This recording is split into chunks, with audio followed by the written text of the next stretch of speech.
בשם השם נעשה ונצליח, שיעור תורה, ברוכים הבאים. We are here back, Baruch Hashem, Shavua Tov, Shavua Mevorach. We're here back with our series, the Jewish ideology, the HaShkafa, Jewish HaShkafa, based on a sefer by the Chazon Ish called Emuna and Bitachon. But as we've seen over the last several months of going through the sefer, the last chapter and a half, there's a lot more than just emuna and bitachon. So tonight's shiur, BeEzrat HaShem, will be for a refuah shlema for Liora bat Sarah, Reuven Natan ben Sarah, Avi Mori David ben Nesriya, Doris bat Jora, Oshri ben Doris, Aviva bat Sarah, Avraham ben Tzion ben Fega bat Aviva, and his wife Sheina Chana bat Rezel,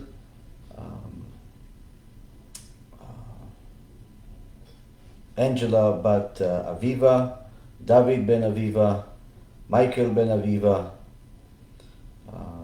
Rabbanit Levana bat Sarah, Rabbanit Sarah bat Levana, Rab Ephraim ben Shulamit, Michal bat Yael, Serach bat Batya, Batya bat Sarah, Orit bat Ilana, Stefan ben Katarina, Yitro ben Avraham, Talia bat Sarah, Jonas ben Sherry Haley,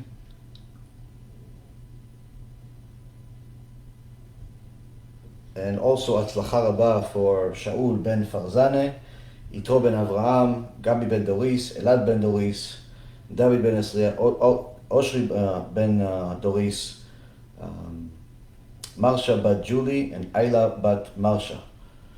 And all of Am Yisrael, especially the ones that Baruch Hashem help us do all the wonderful things that we're doing, Baruch Hashem. So tonight's shiur is going to be very interesting, BeEzrat HaShem, if we could have the time to, and the siyata d'ishmaya most importantly, to go over all of the information that Baruch Hashem we gathered here. It's a lot of information. If we get to go through all of it, it's going to be, BeEzrat HaShem, an explosive shiur for several reasons. Number one, it's very interesting. Number two, it'll be some new insights that perhaps are going to shake your life a little bit. Whether you are a Jew by birth, or you converted, or you want to convert,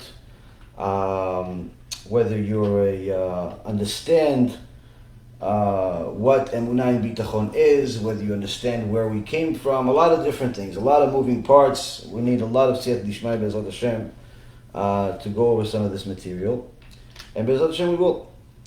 So just as a side note, again, anyone that's has been listening to the shiurim knows that I've been pushing harder than ever the app, the BeEzrat HaShem app. Baruch Hashem, a lot of people have listened and have joined the app and have downloaded it, and almost every single one of them has texted me or emailed me in some form of another thanking me for for downloading the app. It's called BeEzrat HaShem, BeEzrat HASHEM.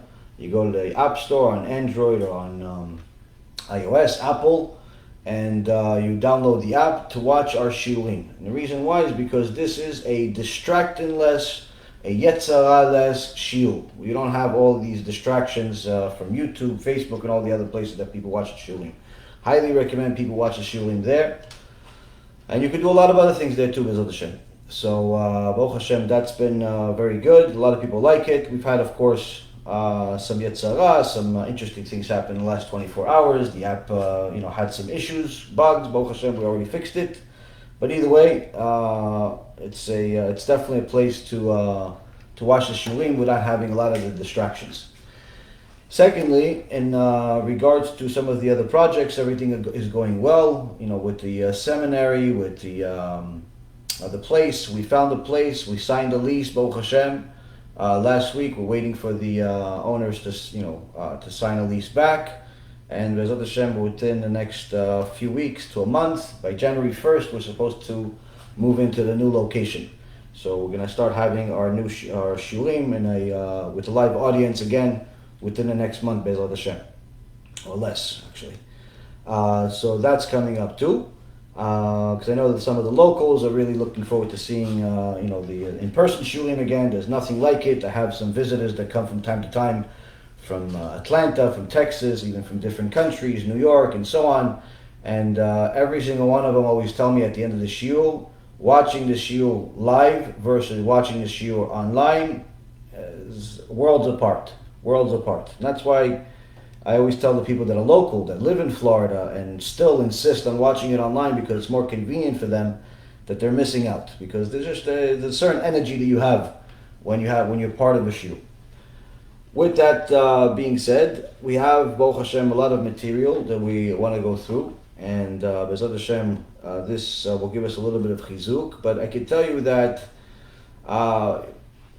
once you see and hear what the Chazon Ish has to say, your opinion of perhaps everything you've learned until now from different teachers will be questioned.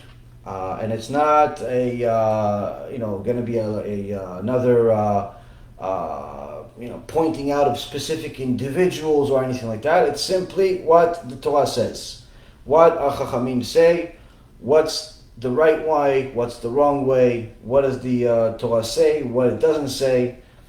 And I have, Baruch Hashem, quite a few stories that I've heard over the years. Unfortunately, I wish I didn't hear them, but it's a lot of stories of different experiences that people have with different rabbis and different teachings.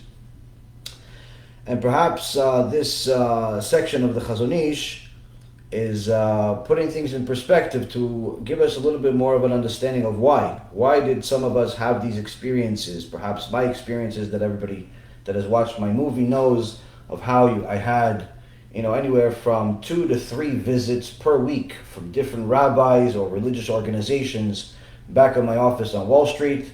Over a period of 15, 16 years that I was there, 2 to 3 visits per week, people collecting money and never really pushing us to do tshuva or to keep Shabbat. If anything, the opposite. I even had one of my employees for a few years was actually a rabbi. And he never said a single thing. So the question is why? Why are the things the way they are? Why is people that have perhaps either a rabbi title or they claim to be teachers of the Torah, why is it that they have a hard time pushing people? Now, of course, we've mentioned many things, but the Chazon Ish has a perspective that perhaps we haven't covered in depth as much as we're going to cover today. And this perspective connects to not just now, but also our history, Am Yisrael's history, and a very unique part of it. So now over the last few months, the Chazon Ish has told us and has held our hand in explaining to us, in essence, what we until now didn't really know. First and foremost, he told us that in order to acquire emuna, you cannot just acquire emuna by reading books. You cannot acquire emuna by watching shiurim. The only way to acquire emuna, which is simply a belief that God runs the world, is by following the Torah, especially the parts that require you to correct your bad character traits. You have a bad character trait, a flaw, like all of us. Some people are stingy, some people are arrogant, some people are angry, some people are this, some people are that. Everybody has something or some things that they have to fix on. They have to fix. And the Chazon Ish simply explains that if you want to get to heaven, you have to fix those things. Because the Gaon Mivilna already said that if you don't fix your midot after you've lived a full life, what were you created for? Meaning, what's the point of your life? So of course, the Torah is there to help you fix your character traits. And if you don't fix your character traits, unfortunately, there's no heaven. Because you have, at some point or another, it has to be fixed.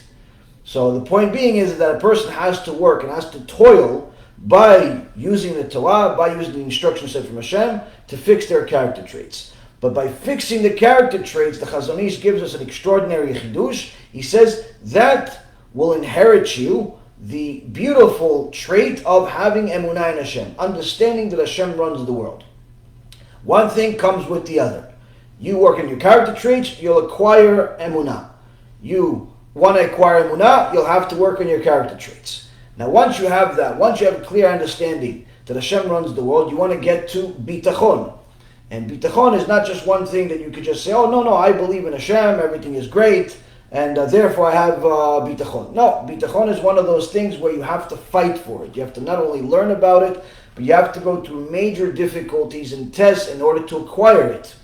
But now, after going over all of these different things in much more detail, which again, anyone that wants to know the details should watch the last 3 or 4 lectures of this series, the Chazon Ish now tells us what is the point of him telling us all of this background detail of what emuna and bitachon is. What if I already knew what emuna and bitachon is? What if perhaps I have a different opinion? Like what is the point of all of this? And he starts the 4th section of the 2nd chapter with this.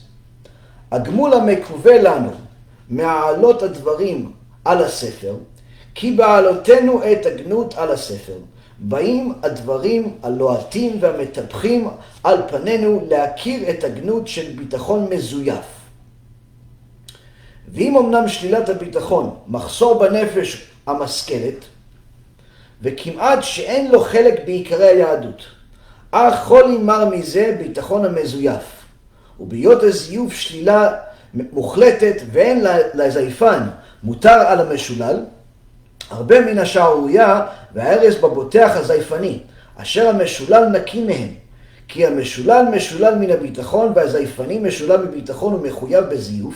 המשולל לא ימשיך אחריו חניכים לחנכם בתורת הביטחון, והזייפן מעמיד תלמידים חניכי הזיוף, והמשולל יגרום עוון חילול השם רחמנא ליצלן, אבל הזייפן כאשר מתגלה קלונו ומתפרסם עלילותיו המתועבות נגד שמעון רעהו, אומרים פלוני שלמד מוסר, כמה מגונים מעשיו וכמה מכוערים תחבולותיו. Translation: the reward we hope to gain for mentioning these points, that by recording these negative aspects in all of their severity, we are forced to recognize the wrongness of false bitachon, false trust. Meaning, when a person believes that he actually has bitachon in Hashem, that he trusts in Hashem, but in reality he does not. So here the Chazon Ish gives us somewhat of a chidush for this generation, although it was very simple in the previous generations where people simply wanted the emet. In this politically correct generation, it is perhaps one of the most insightful comments we've seen today from the Chazon Ish. Because today it is very difficult to find speakers, whether religious or non-religious, that are willing to call out somebody else for being a faker. Now, of course, Donald Trump made big headlines over the last few years by coining the term, if you will, fake news, and everybody from now on always says fake news to everything, even if it's real news, and if it's fake, it's real, and if it's real, if it's fake. No, this is not what I mean.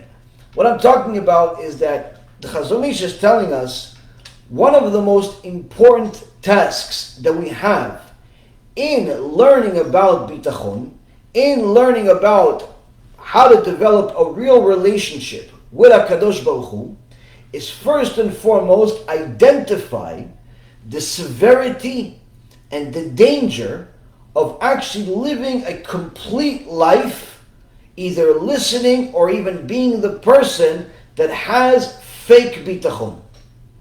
Not having bitachon. That he didn't mention yet. He's talking about it's dangerous, critically dangerous, to be a person that has fake bitachon. Now surely, maybe he's talking about us as individuals.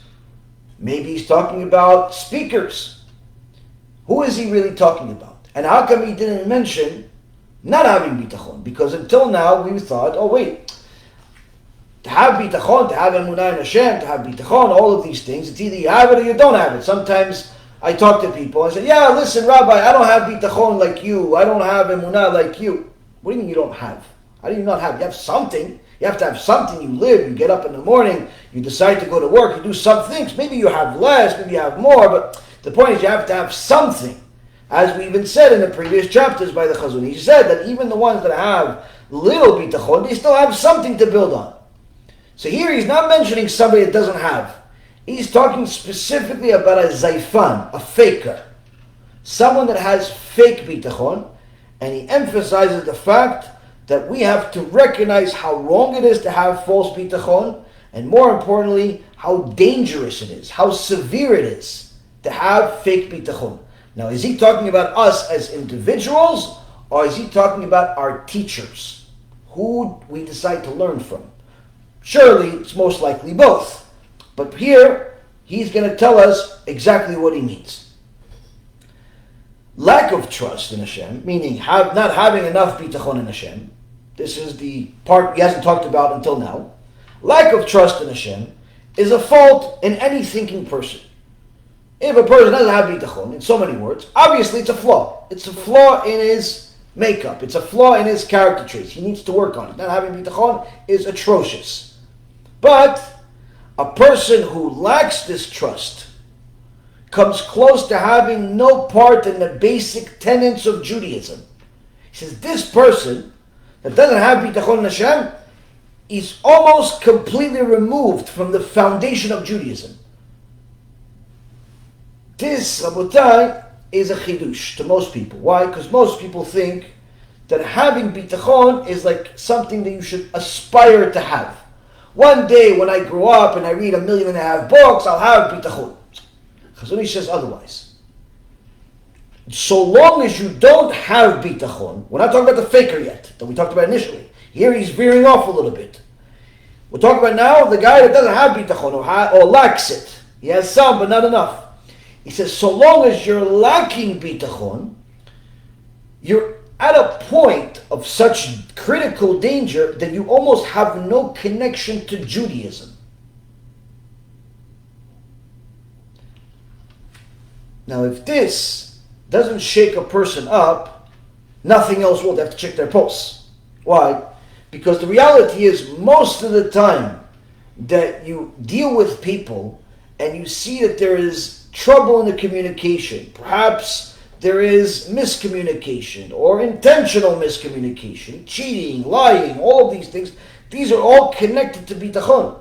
The guy only cheated the other guy because he didn't trust the fact that Hashem will give him enough parnasah without cheating. Simple. The guy lied to the girl about how much he has or how much he thinks he has because he didn't think that Hashem will make her like him just for what he has.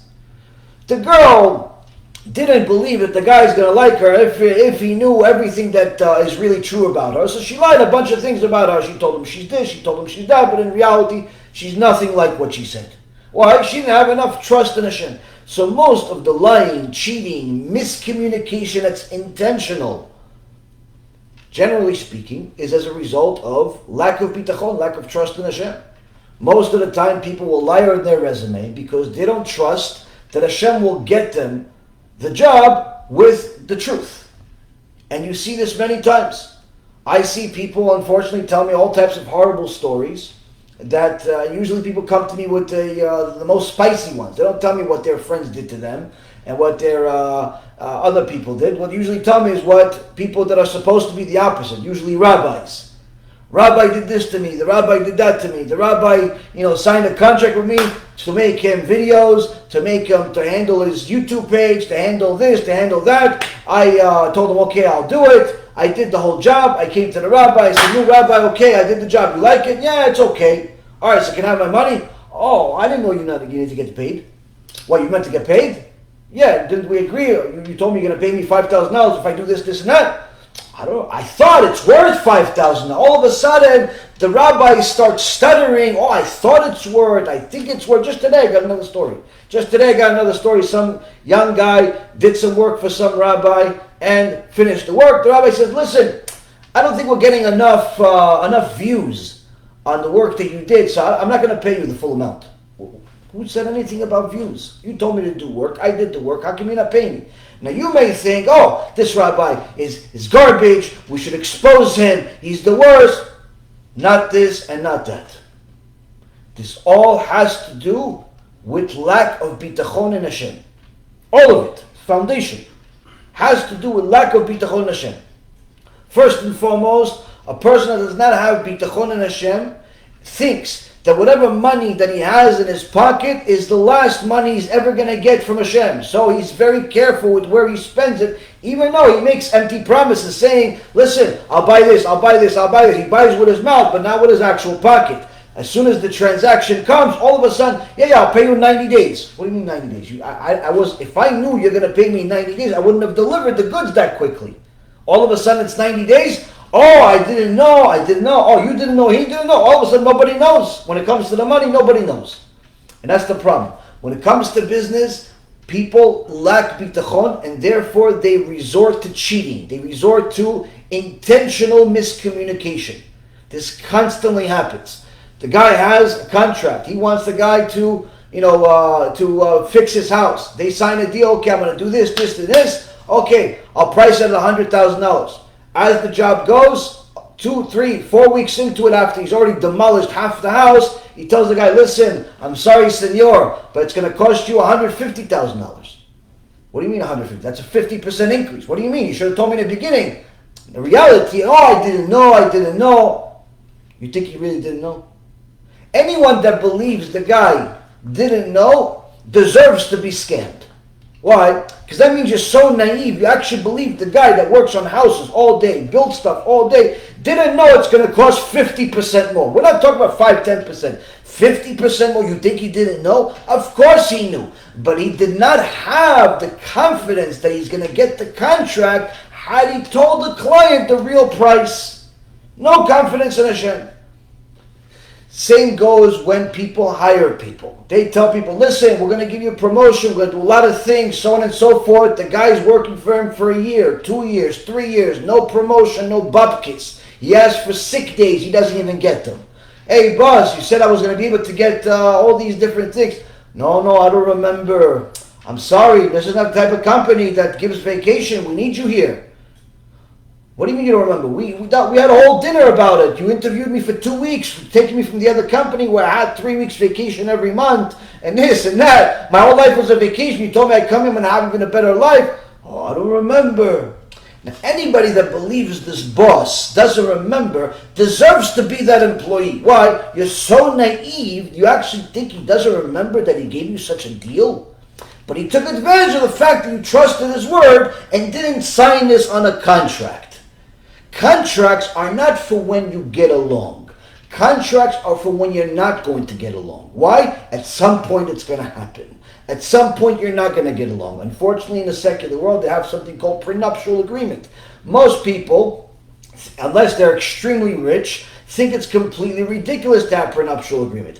Aside from the fact, our opinion in Judaism is, there's no nonsense, complete nonsense to have prenuptial agreements if you're both starting from nothing. But if one person is starting with a lot of money and the other person perhaps only has maybe a dog, yeah, maybe you want to consider it because perhaps, he is or she is going into this marriage with a little bit of an evil inclination because they like the money. So you want to protect yourself. But nonetheless, you don't have an obligation to. The point is, the prenuptial agreement, the contract you sign with your employer, the contract you sign sometimes with a client, is not for today where you're excited about each other and you want to hug each other and you can't wait to get married and you can't wait to do all these wonderful... No, the contract is for when you're not going to get along. Oh, no, we love each other forever. Doesn't work that way. Why? At some point, he's going to tell you the truth, she's going to tell you the truth, and you're going to realize, the truth of today and the truth of yesterday are two different truths. How come they didn't tell you the truth in the beginning? It's not that they're compulsive liars. It's that they don't have bitachon, that you'll buy into this relationship had they told you the truth. This, Rabotai Karim, is the root of all evil. All evil starts with a lack of bitachon, where people have no confidence whatsoever that if they tell you the truth, you'll buy into it. Salesmen today, by default, lie to their customers on a regular basis, to the point where they start believing their lies. As I've told you many stories over the years. Salesmen today are compulsive liars, not because they like to lie, but they feel the need to lie. They lie to you about how good they are. They lie to you about who their customers are. They lie to you about their history. They tell you all types of things. Trust me, I was in sales for 20 years. Baruch Hashem, I wasn't a big liar or anything. But one thing I do know, salesmen in general have deteriorated over the years, deteriorated tremendously. Why? We no longer have any bitachon whatsoever in Hashem. We just think our skills are what's going to help us. But since in the beginning we don't really have many skills or much to write home about, we lie about it. In essence, predicting the future that we think is going to happen. The point is, Abatai, is that all of this miscommunication happens as a result of lack of trust in Hashem and too much trust in ourselves. And when we don't have anything to really trust in ourselves, and we lack trust in Hashem, we default with lying. We default with lying. Now, this, Rabotai, this lack of bitachon is not just a bad thing. What the Chazon Ish is telling us, in essence, enlightening us with, is telling us that if, or so long as you lack bitachon, this person is close to having no part in the basic foundation of Judaism. En lo chelek b'ikarei hayadut. Foundation of Judaism relies on bitachon. That's our foundation. If we don't have bitachon in Hashem, there is no Judaism. You just look at our history. You look at what happened to us a couple of thousand years ago during the holiday that's coming up. You have Chanukah. The whole holidays is built on bitachon. Bitachon of who? 5 people. In reality, started with one. One old man, old religious man, saw that all of his fellow Jews either wanted to become Greeks, became Greeks, or just stayed there in the background quiet. No one was fighting for the sake of Hashem. Some of them became Greeks, mityavnim. Some of them wanted to become Greeks, they were just waiting for their turn to come up. And some of them were just sitting there like a lot of people today when they see a bunch of secular people not keeping Shabbat, they don't say a single thing. Oh yeah, he probably doesn't want to keep Shabbat, is their mentality. Yeah, he probably doesn't want to do it. Yeah, he probably hates God. He's probably like a anti-God. How do you know he's anti-God? You haven't heard a word from the guy. Yeah, just look at how he dresses. So what? Look at how he dresses. Just because he dresses that way, you think he's anti-God? That's the problem. Not enough people care enough to check. And therefore they just think, if they wanted God, they'd find him on their own. No, Habibi. If you're a Jew, you have an obligation. You have an obligation to go help him. Go help him. He's part of your community. He's your next door neighbor. He's in your class. He's in your neighborhood. He's something. Go tell him something. Invite him for Shabbat. Invite him to shul. Give him a CD. Do something, Ribono Shel Olam. You see him every day. But that's the problem. Many times, people are nonchalant or simply don't want to. Don't want to. Why? They don't have the bitachon that they'll be effective. Oh, I was going to tell him something, but then I didn't know if he's going to listen to me. So I don't know. I thought about it. By the time I figured out what I was going to do, he already left. This is why I always tell you, you should always have at least 1 or 2 of our CDs in your pocket, in your purse. That way, you don't have to reserve to saying anything. In fact, it's better you don't. All you got to do is say, here's a CD, here's a USB. Listen to this, it's interesting. That does the job for you. No matter how he dresses or she dresses, you give them a CD, they'll be interested. What did they just give me? If they listen to it or don't listen to it, not necessarily so much your business. The result is not in your hands. The effort is. I always tell people, have some CDs in your pocket. You go to the website, you order a few, and you have some CDs. But the problem is that people say, yeah, you know what, if I see I'm going to need it, then I'm going to order it. Yeah, if you need it, it's already too late. But back to our issue at hand here. We have the Chazon Ish enlightening us with a critical message, saying if so long as we lack bitachon, we're going to be removed from the foundation of Judaism. Why? Because the foundation of Judaism requires us to believe that HaKadosh Baruch Hu is watching and monitoring every single move you make. And so long as you do not have that clarity, you're going to cheat, you're going to lie, you're going to do all types of things that are going to remove you from Hashem. And yet, this is not the worst message. This, Rabotai, is not the worst message. This is just the first course. He continues, but a false sense of bitachon is far worse than that, because it's wholly bad. This, Rabotai, everything we just spoke about, for 20 minutes, we thought it's bad enough. Oh, I'm lacking, I got to work on myself. No. He says, yeah, you got to work on yourself. Sure, I have to work on myself. Everybody has to work on themselves. He goes, but no. Before you start working on yourself, there's even a more critical danger. If we were just talking about coronavirus, okay, now it's cancer and AIDS combined. This is what he's talking. He says there's something worse than not having enough bitachon. It's having fake bitachon. Fake bitachon, Rabotai, he says it's wholly bad. The person who trusts falsely is no better than the one who doesn't trust at all. Because you would think, listen, the guy has fake bitachon.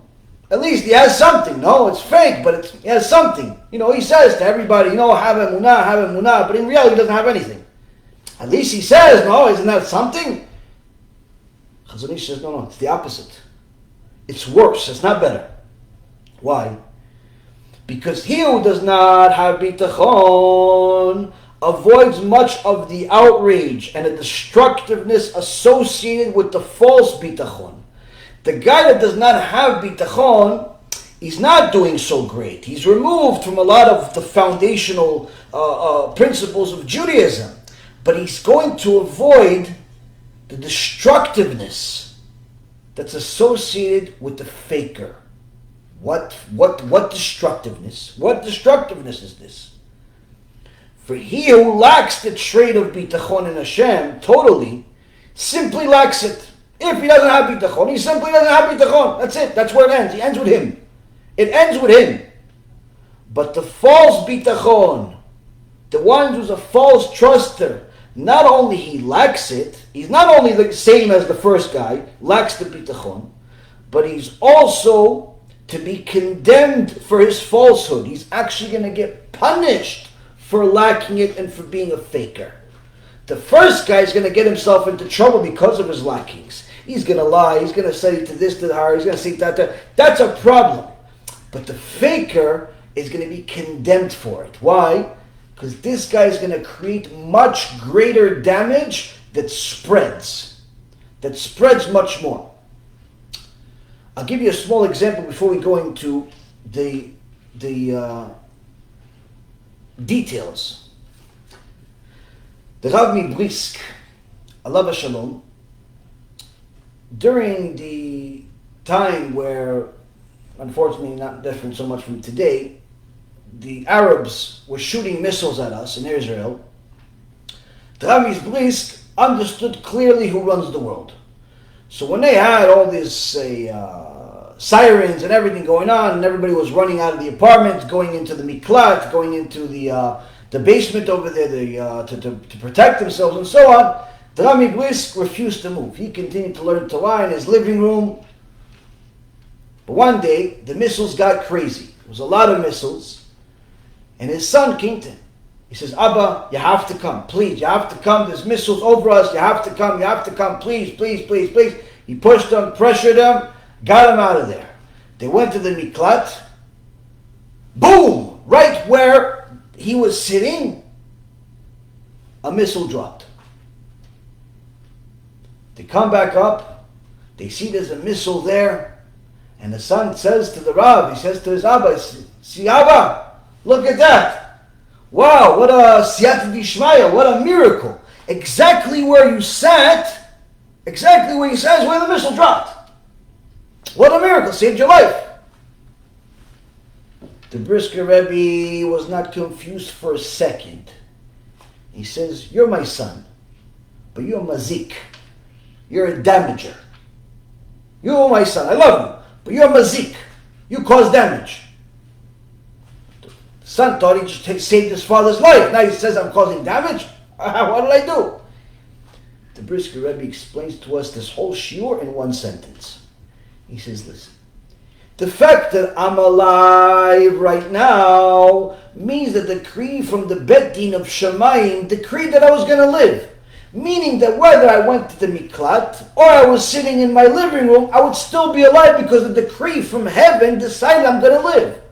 Which means that I could have simply stayed in my living room, learned more Torah, and I'd still be alive. The fact that you pulled me out of here because of the lack of bitachon that you have What happened? You ruined my chair in my living room. You ruined my chair in my living room. Of course, Rabotai, average person doesn't look at the world that way. He thinks, wow, what a miracle. HaShem did a miracle for me. But that goes to show us, who knows more Torah? You are the brisker Rebbe. When somebody has clarity of who's running the world, there's no question here of what was the right move. There's no question. Now you could say, wait, but if he didn't move, the missile would have landed. Who says it would have landed? Who decided that the missile was going to land over there? HaKadosh Baruch Hu, the same HaKadosh Baruch Hu that also decided he's going to live. And if he decided that he's going to live, then surely that means that the missile would have had to land somewhere else. The point being, Rabotai, is that someone that does not have the bitachon in Hashem is obviously lacking a very, very big trait, is going to have serious trouble, and I'm sure that the brisker Rebbe's son learned quite a bit from this story, hence the reason why he told the story. But the point being is that this in itself is not as damaging as a faker. As bad as it is, because he'd still in essence influence somebody else, it's still not as bad. It's still not as bad as someone that's a faker. Now, the Yakut Shimoni in Parashat Vayera, in Remez 181, talks about Paro. Paro had a huge palace, 400 different entrances.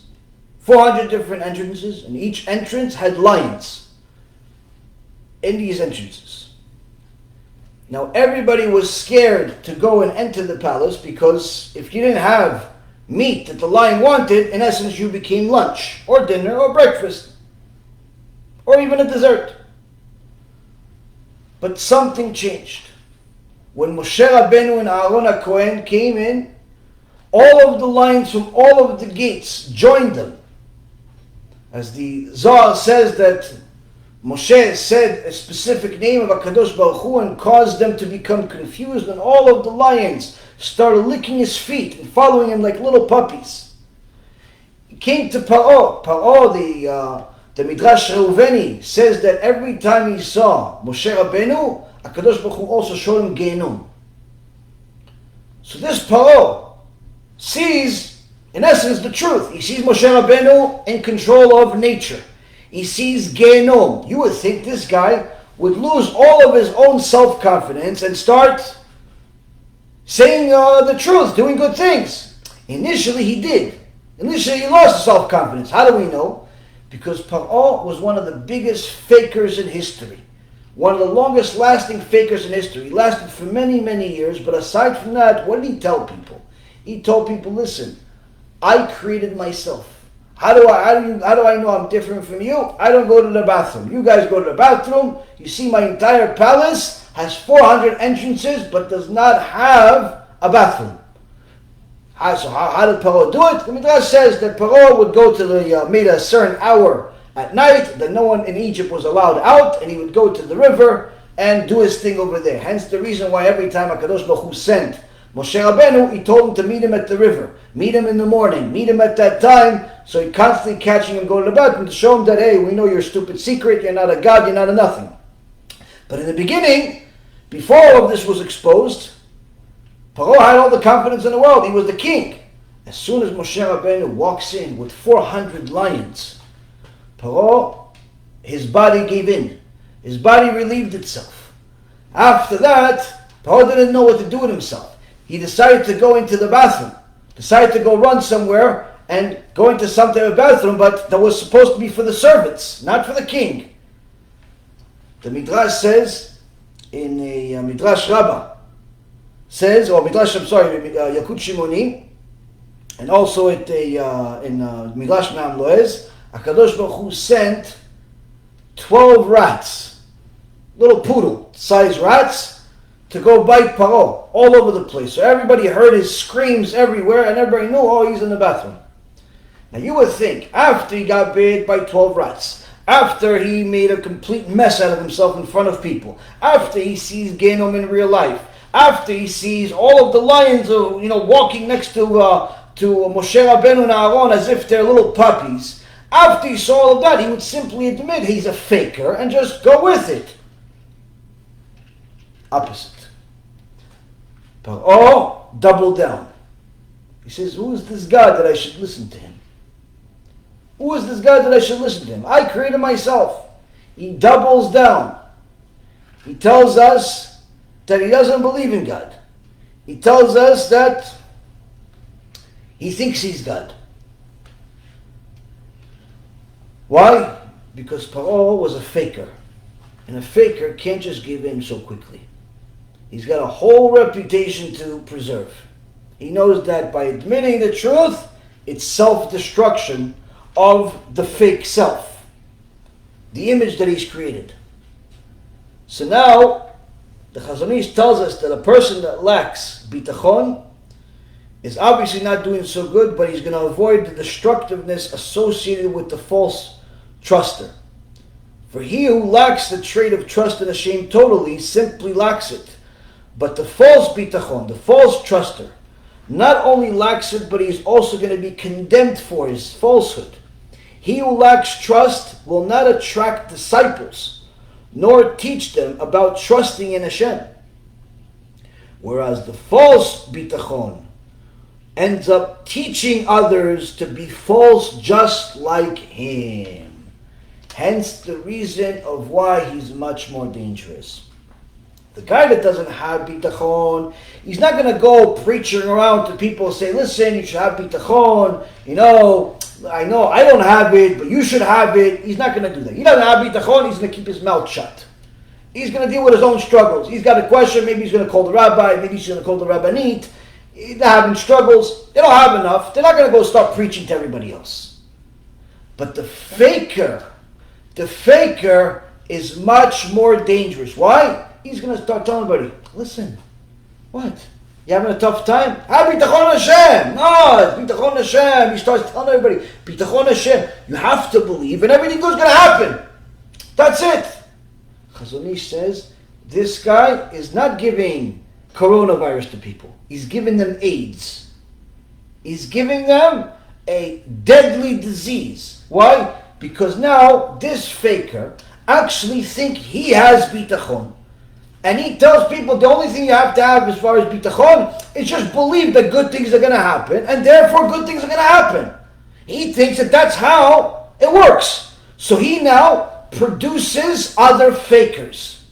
So now all of his students, male or female, all of her students, male or female, say, listen, my teacher, my rabbi, my rebbitzin, my superhero, he told me that if I think good, it will be good. That's all I need to do. I don't need to keep Shabbat. I don't need to keep Ta'at Mishpacha. I don't need to keep the mitzvot. I don't need to keep this. I just need to believe that good things are going to happen, and therefore good things are going to happen. This type of teaching is probably beyond you. It's a Kabbalah. I don't study the Torah. That's only for simple people. I'm already a Kabbalist. This is what the people think. They go to a Kabbalah center or some joker that calls himself a Kabbalist, whether they're Orthodox or not. Complete joke, and they lie to people in their face without even knowing they're lying. Many times they're lying to themselves too. They think they have bitachon. So the question is, how could somebody think they have bitachon, lie about it, teach about it, and not know that he's lying the whole time? How could he not know? I mean, surely Paro knew that he's not God. But did he? Surely the guy that's lying to people about having bitachon knows that he doesn't have bitachon. But does he? The question is, does he really know that he doesn't have bitachon? Chazon Ish says, a person that's a faker may not even know that he's faking himself. But that doesn't make him any less dangerous or any less guilty. The fact that he's a faker makes him dangerous and guilty. Whether he's doing it knowingly or unknowingly, irrelevant. The damage is still done. The bullet is still out of the gun, it's still going to kill somebody. Whether you did it on purpose or not on purpose is irrelevant. Someone's still going to die.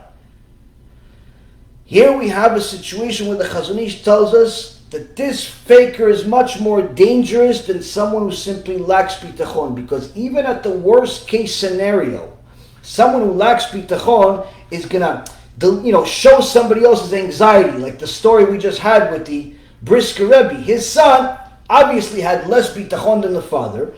All of us have less bitachon than the Brisker Rebbe, but nonetheless, he had less bitachon than him. But because of his lackings, he had anxiety that the Brisker Rebbe didn't have. And because he had this anxiety, he didn't understand how could his father sit there in the living room learning Torah when there's missiles hitting places all over the place. I gotta get him out. So the worst case scenario with the guy that lacks bitachon, he's going to influence himself and maybe one other person. First, he has anxiety, and in essence, he causes somebody else to also have anxiety due to him. This happens practically every day. Every day, people that have no trust in HaShem, what do? It's not enough that they have anxiety. They have to tell other people that they have anxiety, and you should have anxiety too. They have anxiety about the economy, so they tell everybody else, listen, the whole world's going to garbage. No, everything's going to garbage. You should already start collecting cans. You should start. Well, hold on a second. Why? Why do you think? Well, I have $1 million in the bank. Why is the world going? No. Everybody's going to be home. Hold on a second. Why? Who? They don't have an explanation. They have anxiety. They cause other people to have anxiety. They don't have emuna in Hashem. They cause everybody else to have no emuna in Hashem. But that's the worst case scenario. Worst case scenario is that maybe if he or she has a little bit of gift of gab, they have a few friends or relatives or whatever, they're going to cause other people to have anxiety too. Annoying, but not necessarily lethal. Because anybody else that has bitachon will simply just fend them off. Okay, listen, you can live your life, I'll live my life, and that's what we can do. One of the worst things, for me personally, as a pet peeve, is people try to make me anxious because they have no bitachon. I find that to be one of the worst things in the world. I find it extremely annoying because, again, you may not have bitachon. You may not have any trust whatsoever. You may be an atheist, but just not even realize it. But that doesn't mean that I have to be. Because you think that a person is supposed to do X, Y, Z in order to live, doesn't mean that I have to do that. But the problem is with people today is that they figure that if in their mind you're supposed to wake up at a certain time, go to work at a certain time, live a certain time, eat a certain time, die a certain time, bathe a certain time, everything has to be a certain time. And everybody that's not exactly that, that person is putting himself in danger. It's the most ludicrous thing in the world. Same concept with people that are very critical about other people's diets or their own diet and the foods that they eat. Oh, why are you eating that? That's going to kill you. Why? Why is it going to kill me? Listen, you're eating this meat, you're eating this cheese, you're eating this thing. That's terrible for you. Terrible for you. Maybe I want to eat it. The point is that you should not give your anxiety to other people like a virus. You have issues, deal with them yourself. You don't need to necessarily tell everybody else about your anxieties, about how you think you're going to die early. They want to live that way. If they ask you for advice, it's a different story. But the problem is today that the guy that lacks bitachon, the girl that lacks bitachon, wants everybody else to do the same. So the worst case scenario, they'll influence their immediate circle. Their immediate circle, 1, 2, 3 people, that's it. The faker is not. The faker is not like this. The faker is much more lethal. The faker is much more dangerous because the faker, his whole mission, her whole mission, is not just to show the world that she has bitachon, but rather to build a pyramid scheme of it. Rather to build a whole army of people that call her the Rebbitzin, call him the Rebbe, call him the teacher, the guru. His whole thing is to build a huge community of people that kiss his hand the second they see it. Praise his name the second they hear it. Why? Oh, he is the Baal Bitachon. It's the Baal Shem Tov. He's the Baal Bitachon, this guy. They want everyone to know them as the person that has Bitachon. Why? Every single time they talk, that's all they talk about. Have you noticed that there are some speakers out there on the internet, same internet you're using right now to watch me, there are some people that all they talk about is just bitachon and emuna. They're never going to tell you about, by the way, in this parasha, Hashem destroyed the world. It's called Parashat Noach. Why? Because people were wicked. There were homosexuals, there were bisexual, there were transsexual, there were all types of horrible things that HaKadosh Baruch Hu hates. And guess what? The same exact thing happened in Sodom and Gomorrah. They made a lot of immorality crimes, and HaKadosh Baruch Hu destroyed them too. And guess what? That same immorality, that same desire that became something of like disgusting, to the point everybody was doing it, followed suit in Egypt. That's why Egypt went from being the number one most powerful civilization in the world to being a zero. Why? Because the Midrash Rabbah, chapter 15, section 27, same thing with Midrash Me'am Loez, Parashat Shmot, chapter 8, verse number 2, says that the Egyptians were homosexuals. They were homosexuals, they liked to do everything with anything, but that wasn't enough. They liked to do it in groups. Therefore, HaKadosh Baruch Hu sent them 2 specific plagues to deal with this measure for measure. He sent them the frogs and he sent them the cattle. The frogs he sent them in order to enter their bodies and emasculate them. The guy was able to have babies, he wasn't using it for that, therefore he doesn't have the ability to do it. And the Midrash Me'am Loez says, before the frog emasculated the Egyptian, it gave him a little MUSSAR by speaking through his stomach and saying, Egyptian, Egyptian, you Rasha Mehusha, I'm going to emasculate you because of what you did. You went against HaKadosh Baruch Hu even as a Noahide. And guess what? Because you didn't do alone, there's going to be another plague coming. All types of animals are going to come. The lions and the eagles and all types of vicious animals are going to come and kill all of you. Why? Because just like you like to do it in groups, HaKadosh Baruch Hu is going to send all types of animals like you in groups. Here we see, Rabotai, that the writings we have from 300 years ago, from 1500 years ago, from 2000 years ago, already talks about the problems of being immoral and being against Hashem.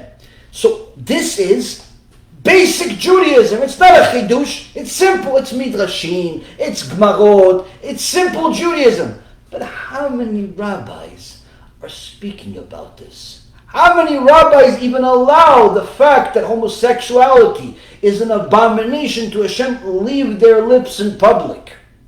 How many people are telling you that if you violate Shabbat on purpose, according to our Jewish halacha, the Rambam, chapter 15, Ilchot Shabbat, last halacha, says it's considered idolatry?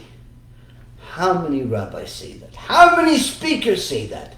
Guess what? Not so many. So what are they speaking about that's so much more important than warning you about the dangers that are hitting our society, which is a massive amount of immorality, cheating, lying, chilul Shabbat, and so on? What do they talk to you about? Emuna and bitachon. They talk to you about emuna and bitachon. Why? They tell you, listen, you should have emuna, you should have bitachon Hashem, and let me tell you a story. And they tell you a lovely story. Some wonderful story that gives you a little goosebumps here and there. Wow, I want to be like that little boy and have bitachon. Wow, I want to be like that girl and have bitachon. And you feel good about yourself because you just learned Torah for 5.5 minutes watching a video. You feel good about yourself. Guess what? He's killing you. It's 5.5 minutes of poison. It's an hour of poison. Why? He told you about bitachon without the prerequisites. To just teach you about bitachon without telling you how to acquire it, without telling you that to know the Torah, to live the Torah is a prerequisite of actually having bitachon, even knowing what it is simply killing you slowly. It's killing you like one of the Chinese tortures, where they simply tie a person up and drop drops of water on his forehead until it makes a hole. That's what this type of teaching is. It's simply killing people because it makes you feel good. It's a little drop of water. Wow, it was a little hot. But in the end, after you have 1,000,000 of those, you simply want to lose your mind. Same thing with this type of teachings. They teach you all of the nice little stories, the Baal Shem Tov stories, and the Chassidut stories, and the Litvish stories, and the Sephardic stories, and all types of wonderful stories. But if they don't teach you about Yirat Shamayim and how you're supposed to be scared to death from going against Hashem, scared to death of being punished by Hashem by going against Him, scared to death of doing anything that's not in accordance with the Torah, guess what? It's killing you. Hence the reason of why the Chazon Ish, the Gedol Ador from not too long ago, previous generation, says the guy that lacks bitachon is no good. He has trouble. He has problems. He is removed, really, from the truth of Judaism. But there's hope for him. Well, he could grow. He could, it's like an empty canister. You put some water in it, you put some drink in it, and that's it, finished. You add some bitachon into this guy that lacks, and finish. Yeah, you got a guy that's a tzaddik. But the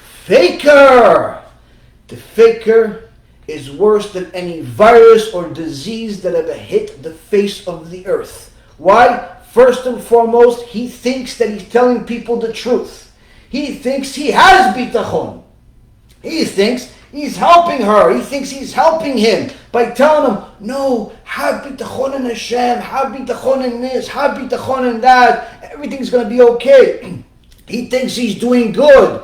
Even though he doesn't tell them about Yirat Shamayim, he doesn't tell them about fear of Hashem, he doesn't tell them about punishment, he doesn't tell them about the other 95% of Judaism. He just tells them about the little scope of hope to give people confidence, as if this generation lacks confidence. People keep telling, no, you shouldn't speak so hard because maybe it's going to make people lose their confidence. People don't have confidence in this generation. Are you living on planet Earth? The last thing we're missing on is confidence. If anything, we have too much of it. We have too much confidence. We think we run the world. We think we're the smartest in the world. We think we're all the best looking. Hence the reason why every single person has an idea, shares it on the internet, even if it's stupid. Every person that thinks he or she looks good takes a selfie and puts it on the internet. Why is there a reason that you have 87 pictures on your profile of your face? Why do I need to know that there's 8 different versions of your face? You obviously think you're good looking. The point being is, confidence is not something we lack. If anything, it's the opposite. So why is everybody so worried about hurting your confidence? It has nothing to do with your confidence. It has to do with theirs. The teacher's confidence. He has no confidence that if he told you the truth, you'd actually listen. But that starts building up, because he's not teaching you the truth, he's teaching you falsehood. He's teaching you about stories, and guess what? He becomes a victim of his own poison. How? Instead of teaching you the emet, instead of hard teaching you the emet, telling you that you need to put clothes on the next time you actually leave your house, instead of teaching you the emet, telling you have to stop driving on Shabbat or on Yom Tov because it's not allowed, instead of teaching you the emet that tells you if you continue doing what you're doing with the intermarriage and the homosexuality and all the other filthy things you do in your business, Hashem's going to punish you severely. If he keeps ignoring that, what ends up happening is that he has to replace that with a different subject. What's the favorite subject? Emuna and bitachon. So, what ends up happening? Everybody likes him. Everybody likes him. What? He doesn't rebuke anyone. She doesn't rebuke anyone. All she does is give me hope. She tells me stories, and she gives me hope about the future, about my kids, and about my this, and about my that. And she just gives me hope, and he just gives me hope. And guess what? Chazon Ish says, she's killing you. But before we get to that, why does she keep doing that? When she really knows that she read Parashat Bechukotai, she read Parashat Azinu, she read Parashat Noach, she read half the Tanakh at the very least, and half of it has punishment. How come she keeps ignoring it? How come he keeps ignoring it while knowing that it actually exists? You know why? Because she sees that the lies are working. They're working perfectly. Why? Everybody starts coming. When's the next time you're coming back? Oh, no, you don't have something on schedule? Okay, so let's put it on schedule. How much do you charge? 1,500, 15,000, 20,000? Okay, I'll get a couple of people. I'll pay for myself. All of a sudden, he starts getting invitations to all communities all over planet Earth. She may even get something on Mars, too.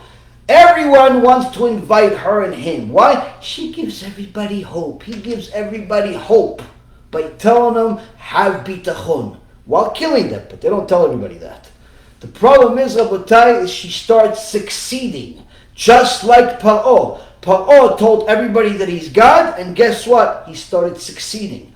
everybody started following him. Everybody started praising him. Everybody started doing whatever he said. And he became a victim of his own poison, like the people of today that tell you all types of fancy stories. They have 50 zillion subscribers and fans and people showing up to their lectures and so on and so forth. Never have any trouble, don't even need to market.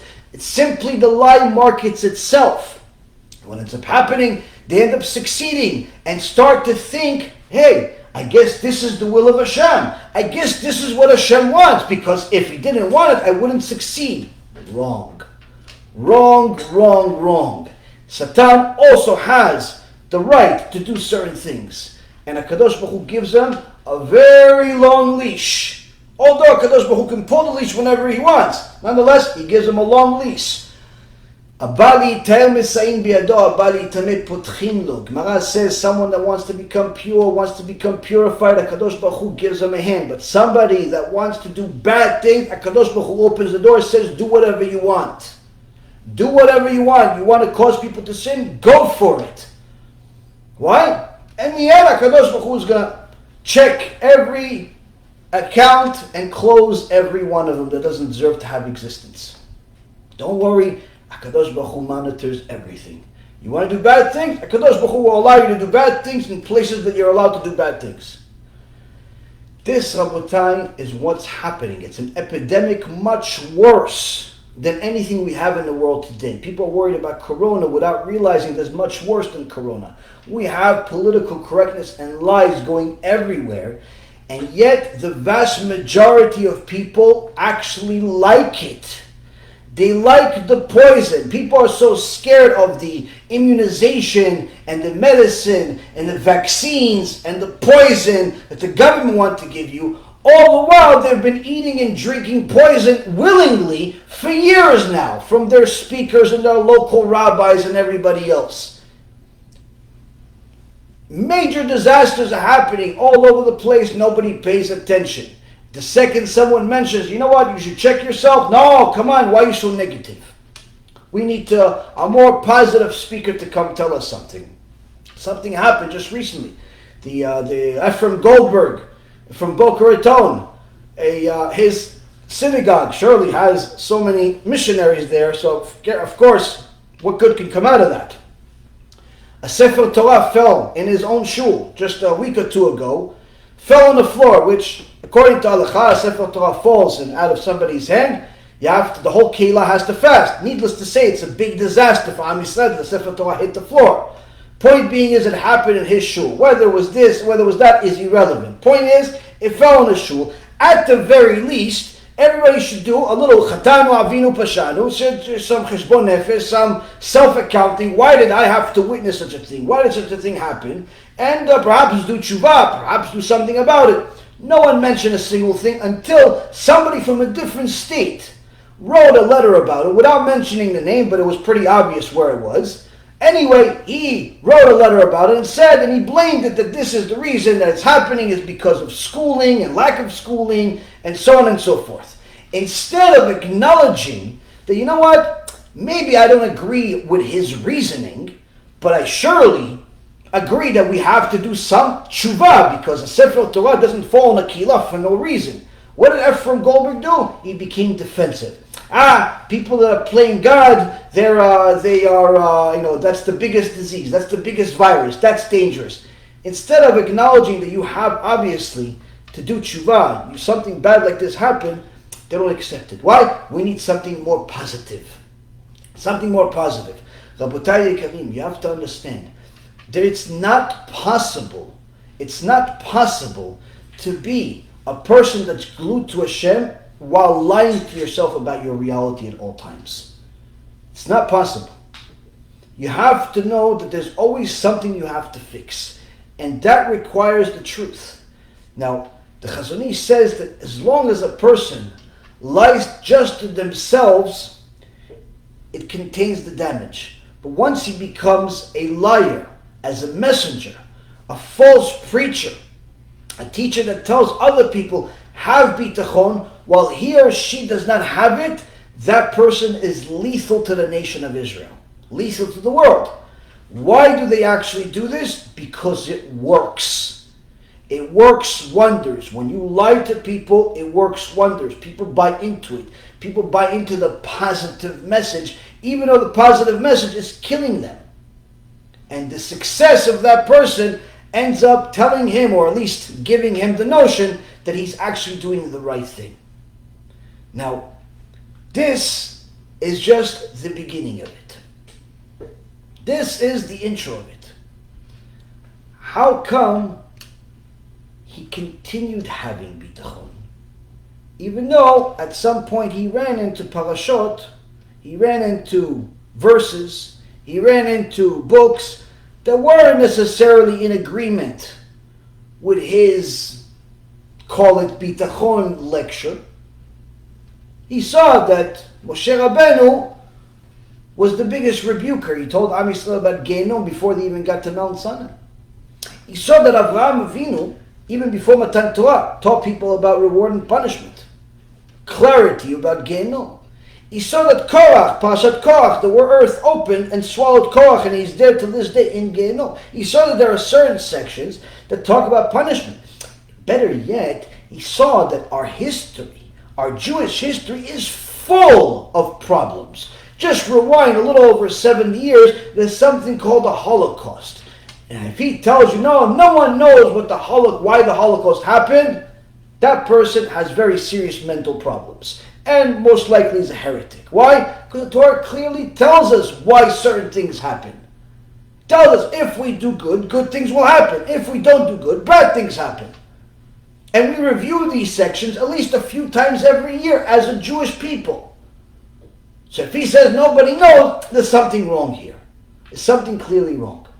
Now, how come he continued despite seeing these, let's call it, opposite message being delivered by the Torah itself and what he's speaking? The book of Hosea. Book of Hosea, prophet. The same one that tells us that we should all come back to HaShem, Shuva Yisrael ad Adonai Elohecha, that we should all come back to HaKadosh Baruch Hu, do tshuva. He's also the one that tells us in the same chapter 14 of Hosea, U'neshama parim sfatenu, that we will, in essence, replace our sacrifices of bulls with our prayers. We rely on this pasuk. All of our prayers rely on this pasuk, that this is a replacement of all the sacrifices we used to bring to the temple, to the Bet HaMikdash. So this very same prophet, in chapter 14, in verse number 4, he says, after he tells us to do tshuva, after he tells us that our prayer will replace the sacrifices now that the Bet HaMikdash is destroyed, he said, אשור לא ישיינו על סוס לא נרכב ולא נאמר עוד אלוהינו למעשה ידינו אשר בך ירחם יתום. He said the following: Assyria will not save us. You can replace that with America will not save us. We will not ride upon horses. You can pretty much replace, we're not going to rely on the Iron Dome. And we will no longer say, oh, our gods, to the work of our hands. For it is with you that an orphan finds mercy. The Navi Hosea says the following: until now we had confidence because things were going our way. I had confidence in my future retirement because I already saved $500,000 or $5 million or $10 million in my retirement account. So I had confidence about the future. I had confidence about where I was going to go because I was doing good in school. I had confidence that my future was bright because I just got married at a young age. I had confidence that my kids were going to be okay because they're all born healthy. I had confidence that everything was going to go good because we signed the contract. I had confidence for this and I had confidence for that. Why? Because everything was going well. I had confidence that I was doing the right thing by HaShem because everyone was listening to me. Everybody bought a ticket. Everybody donated. I had confidence that things were going good. The Navi Hosea says to us, enough's enough. Enough's enough. No longer No longer say, oh, our gods to the work of our hands. Don't blame Hashem and say that, oh, I have confidence in Hashem, but only because the work of your hands, makes it look like everything's going okay. Meaning, you only had confidence about the future because you made some money. So you think, no, so I have bitachon Hashem that everything's going to be okay in my retirement. All the while, you knew that you had $5 million in the bank. You had 500,000, whatever you had. You had all this confidence because you already had something in your hand. Confidence in Hashem. The Nabi Hosea says, for with you that an orphan finds mercy. A person that has nothing, a person has to view himself as naked, as nothing, as zero, has to have confidence in Hashem. All the while, having absolutely nothing. This, Rabotai, is one of the troubles that a lot of people have, where they have confidence because things are going well. But the moment there's trouble, all hell breaks loose. I've seen with my own eyes and heard with my own ears well-known speakers that literally spend day after day speaking about confidence in Hashem, bitachon, emuna, bitachon, emuna, bitachon, emuna, do like a mantra all day, all night. The second something happened in their own personal lives, all of a sudden the bitachon is over there, the emuna is over there. It's everywhere except inside them. So what are you preaching then? Why do you keep telling everybody else to have bitachon and emuna? Why don't you tell yourself that? No, I thought I had it because everything was going okay. So you made yourself into a little god. That's what happened. This, Rabotai, is why it's so dangerous. A person can literally think they have emunah and bitachon, all the while they don't have an inkling of what it even is. They don't even know what it is. Forget about have it. They don't even know what it is. But yet, the Chazon Ish says, regardless of the reasoning, whether they know that they don't have it or they don't know they don't have it, doesn't make a difference. They're still dangerous and much more dangerous than anyone else. Meaning, whether they're doing it intentionally or not is irrelevant. Still dangerous. Still very dangerous.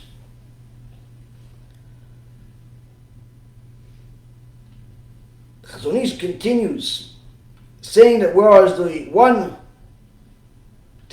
who lacks bitachon will not attract disciples nor teach them about trusting in Hashem, the one who has a false bitachon teaches others to be false like him, breeds little minions, an army of people that think just like him.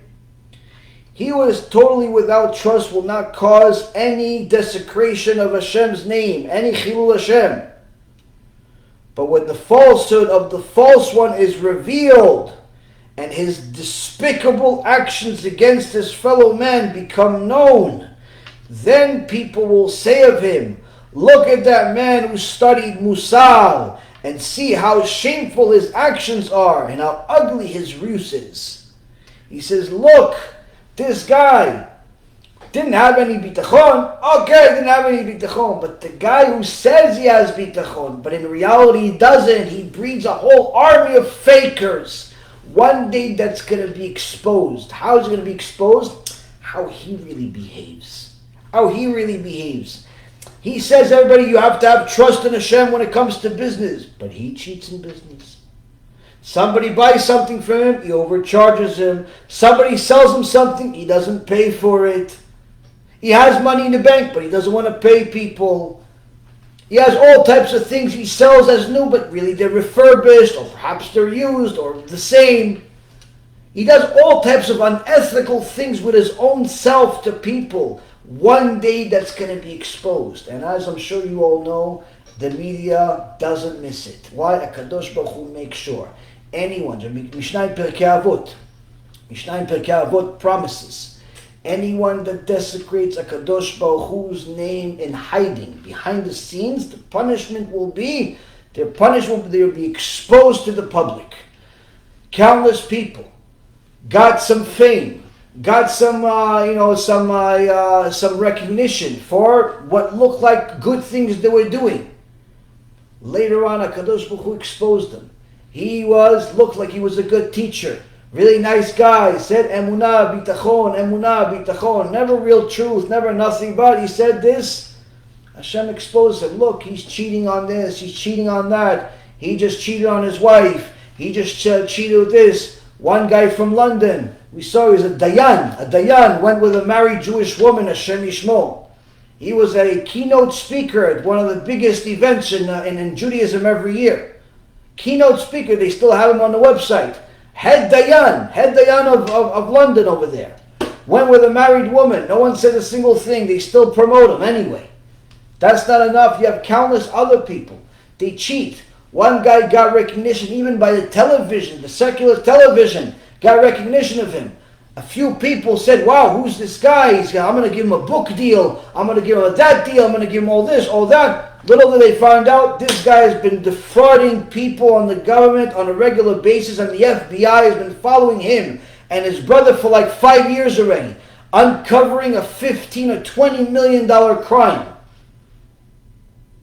And this is almost on a regular basis. Another guy looks like a tzaddik. He's on all types of networks and this and that. Oh, headline comes out. What happened? Rabbi such and such has been, almost defrauded a person for $6 million, telling them that you donate, but in reality you don't donate. Long story short, all types of scandals, scams, usually having to do either with immorality, women, men, stuff like that, or money. Those are the two avodah zaras. Those are the two idols that people are willing to sell God for. Women and money. And guess what? The fakers always fall for that. Chazon Ish says, the guy that doesn't have bitachon, he may not be the best friend to have in the world, but he's going to contain damage. He's not good for himself, perhaps not necessarily the best person to ask advice from, but that's it. But the guy that's a faker, he's the guy that said, no, come on, buy the house. Yeah, but I don't have the money. Have trust in Hashem. No, buy the house anyway. Have trust in Hashem. He himself doesn't buy a house because he doesn't trust in Hashem. But he tells you to trust in Hashem. So when you don't have the money to pay for it, he's like, hey, listen, it's not that on Hashem. Hashem didn't want you to buy the house. What do you mean? But you told me to buy the house. Yeah, when I told you, he wanted you to buy the house. But maybe you did something that now he doesn't want you. Listen, then, what happened? What happened? This is Rabotai, fakers. Fakers. Also, this happened when people pitch you for tzedakah. Tell you, listen, how much you want to make this year? Oh, I want to make, $1 million. How about this? You can make $10 million. Oh, I want to make $10 million. Whatever you want to make, donate, whatever you want to make, 10 times off, donate that amount. I had a poor guy come to me one time. He said, listen, I don't know what to do. I said, what happened? He said, I'm in debt right now of $100,000 to a rabbi. I said, why would you owe a rabbi money? What is he? Did you do business with them?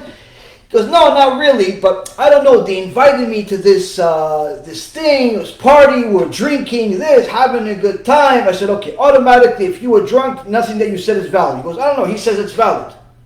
I said, okay, no, continue telling me the story. He says, listen, they're having a good time, this and that. And they told me, listen, we're raising some money to open this and that. And we're looking for donors. And I told him, listen, Rabbi, I just started a business. I don't have that much money. So I can't. Maybe I can donate, I don't know, $1,000. That's it. I can't do much. The rabbi says, no, come on. You don't have any bitachon. How much you want to make this year? He says, I want to make $1 million. You want to make $1 million? Sign right over here to donate $100,000. You get 10 times your money. Hashem promises. He tells us in the name of Hashem, like Hashem works for him. Hashem promised you, whatever you donate, 10 times the money you get this year. So I said to him, no, did you get the money? He says, no, I got the bill, not the money.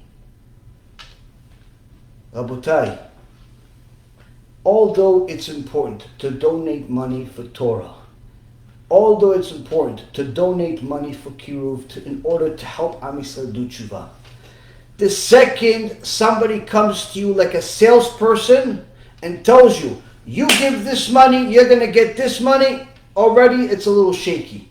Already you have to get a second opinion. Already it's not a normal type of Torah. Why? It's supposed to sell itself. Now, surely most people need to be reminded to donate. Most people need to be told, listen, press the donate button.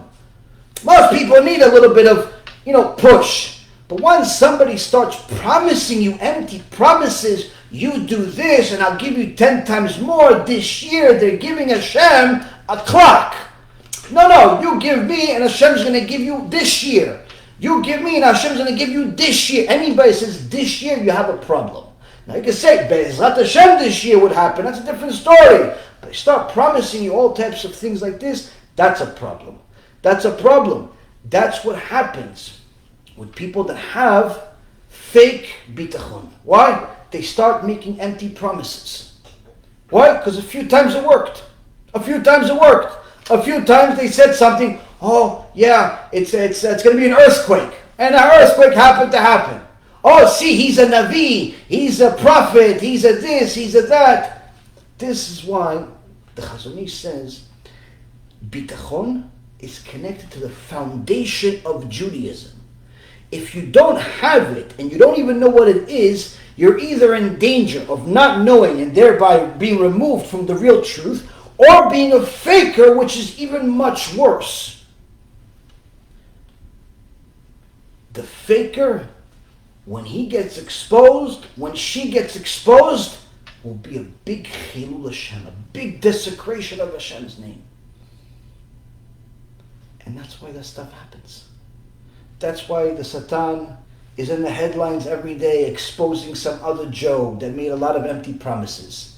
Exposing another person that made a lot of empty promises. Exposing another criminal that had a beard and a hat. The hat he bought for a few shekels and the beard grew for free, but everybody said, no, he was a prophet. There's fake prophets in every generation, unfortunately. But that's also a promise from Hashem. See, the Chazon Ish says that these despicable people that have fake bitachon, they're going to desecrate HaKadosh Baruch Hu's name. And thereby they're going to desecrate the Torah, where people are going to blame the Torah. They're not going to blame the person. Say, look, that rabbi, he always teaches MUSSAR, he teaches bitachon, he teaches emuna, he teaches all those things. And look, he just got caught by the IRS for cheating.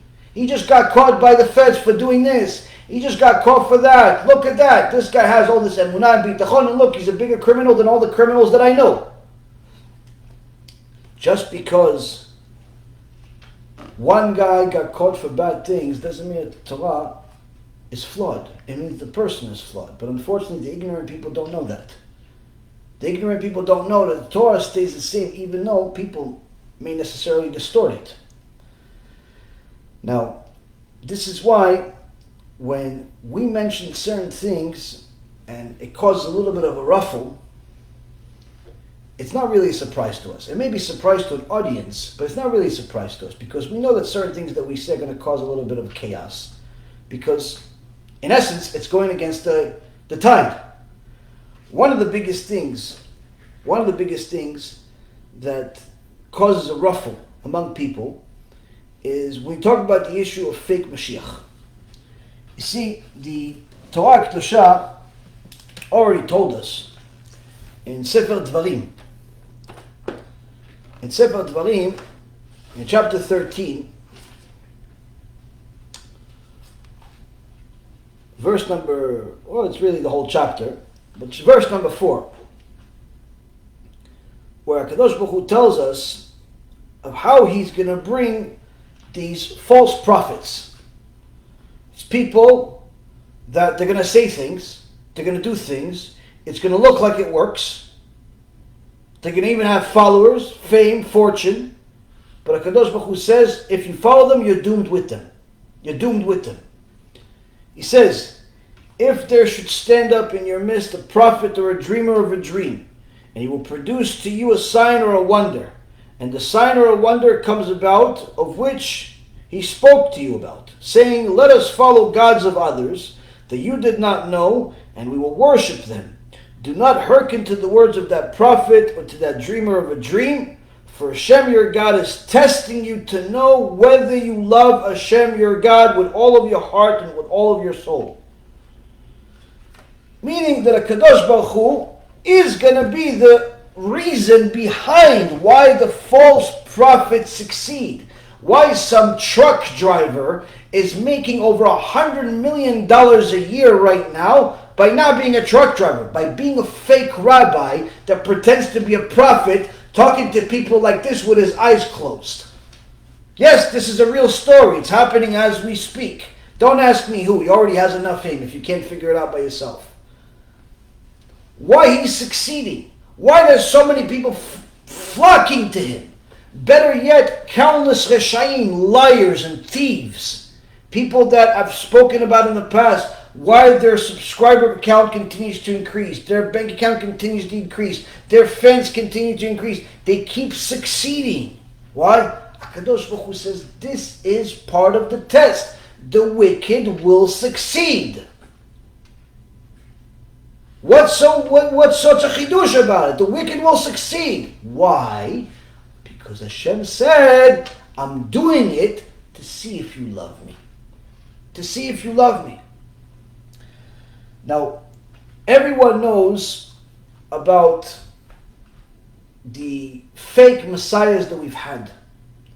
Famous ones. We had Shabtai Tzvi, we had Yoshke, Jesus of Nazareth. We had all types of fakers. But yet, these fakers succeeded in a big way. But during their times, certain people did not move an inch from the Torah, did not follow him for a second. The time after Shabtai Tzvi, there was a Rasha Merusha named Yaakov Frank. Yaakov Frank was a follower of Shabtai Tzvi and said that he was in essence a reincarnation of him. And he was the Mashiach. This is not too long ago, a few hundred years ago. And this Yaakov Frank got some big people to follow him. How? He used different types of impure names, impure things, kishuv or witchcraft if you will, in order to do things that are supernatural. When he got to the Keilah, where Rabbi Yitzchak Shor, who writes this story in his book himself, Rabbi Yitzchak Shor was one of the Gedolei Hador, he wrote the story himself. When he came to his Keilah, he started doing all types of wonders, and people flocked to him. But he didn't want them. He wanted the rabbis. So the rabbis weren't really sure. This guy's doing all types of things, saying all types of things. Rabbi Yitzchak Shor says, it's not the way of Torah. So Yaakov Frank says to the rabbis over there, it's a big event, he says, what if I brought you your dead parents here today to tell you that I'm the Mashiach? Would you listen to me? The rabbis looked. Yeah, you brought his dead parents back from the dead to say you're Mashiach. Sure. Just like this. Two people came out from nowhere. Two old people came out, uncovered themselves. Rabbi Yitzchak Shor's parents come back and they're both crying. Our dear son, we made a mistake. Yaakov Frank is the Mashiach. Shabtai Tzvi is the Mashiach. He's Mashiach. You have to follow him. You have to do this. In this moment, this is live. People, this is written in a sefer. It's not like a fairy tale. It's written in a real story. By the person who saw this. By the person who experienced this. His parents come back from the dead. The other rabbis are there to watch it. A ton of people are there watching this. Yaakov Frank is sitting there happily, saying, look, here's your parents. And the parents are pointing at him. Say, he's the Mashiach. He's the Mashiach. We were sent from heaven. He brought us from heaven to come tell you He's the Mashiach. If that happened today, Rabotai, 8 billion people will flock. The few tzaddikim in the world will say this is nonsense. Rabbi Yitzchak Shor writes, I wasn't moved for a second because I knew this is not true. Why? This is against the Torah. It does not agree with the Torah. Why? The Torah told us, HaKadosh Baruch Hu is going to send us people. And those people are going to say they're prophets, they're going to say they're Mashiach, they're going to say all types of things. But if they tell us a single word that's against the Torah, we know it's not the Torah. We know it's not HaShem. So he said, the second I saw this, while everybody else was enamored, was buying into it, I took my staff and I started smashing both of those people that look like my parents in the head. As soon as I smashed both of those old people in the head, they fell down, the clothes covered them, and then we uncovered the clothes and it was 2 dead dogs. Yaakov Frankie Machshemo used kishuf, witchcraft, taking the dogs, making them look like his dead parents. This, Rabotai, is not so far away. People that don't believe in mysticism don't need to look so far. You don't need to look at 2,000 years ago. This is a few hundred years ago. All this stuff has happened. This is part of our history. False messiahs have been around. Messages from false messiahs have been something we have to deal with throughout all the generations. Surely the most dangerous among all of the false messiahs is Yoshki, Jesus of Nazareth, or as we Jews call him, Yeshu, which is an acronym for Imach Shimo V'Zichro. May his name be blotted out. Why? He started off as a Jew. Although he started off as a mamzer, a child out of wedlock, his mom cheated on her husband, which we've told the story in the past. Needless to say, he was still a Jew, and he had a fantastic rabbi, Yeshua ben Parachia. One of the Gedolei Hador was his rabbi, and he went off the derech because he liked to look at things that he wasn't supposed to look at and touch things that he wasn't supposed to touch. Therefore, he decided to go on his own way, and he started using all types of things that he learned in order to get people to follow him.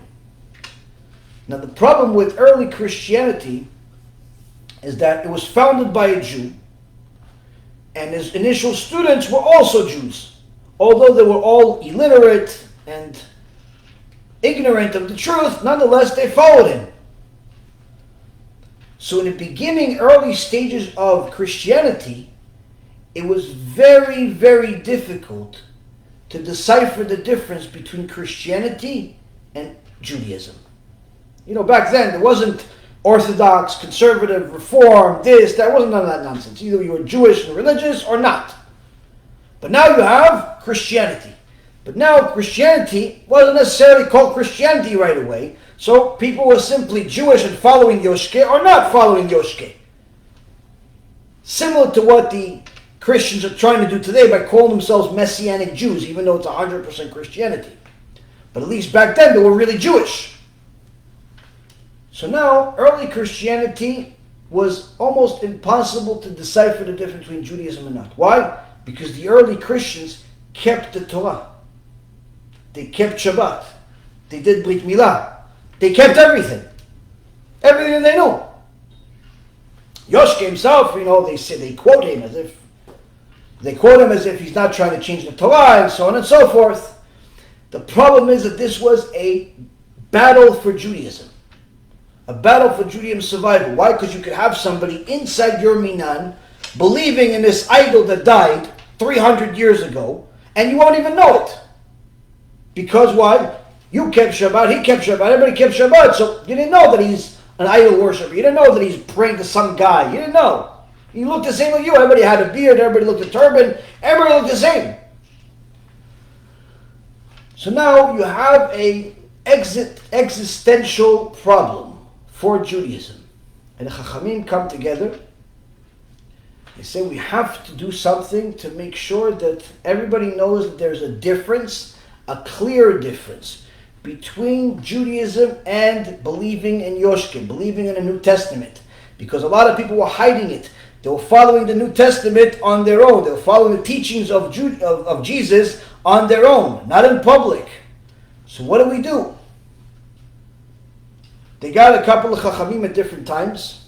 One of the Chachamim was named Shimon Kippah. This Shimon Kippah was also called Shimon Akalfus. Shimon Kippah came to the Chachamim and he said to them, I can get them to change. How? I can tell them to follow me, that I'm the continuation of Jesus, and I'll make sure that they follow everything that I say, and the main goal is going to be to make new rules for Christianity for them to follow that will be a clear and utter opposite of Judaism. And the only thing I ask in return is you guys take on the sin. What's the sin? In order for me to do this, I'm going to use the name of HaShem.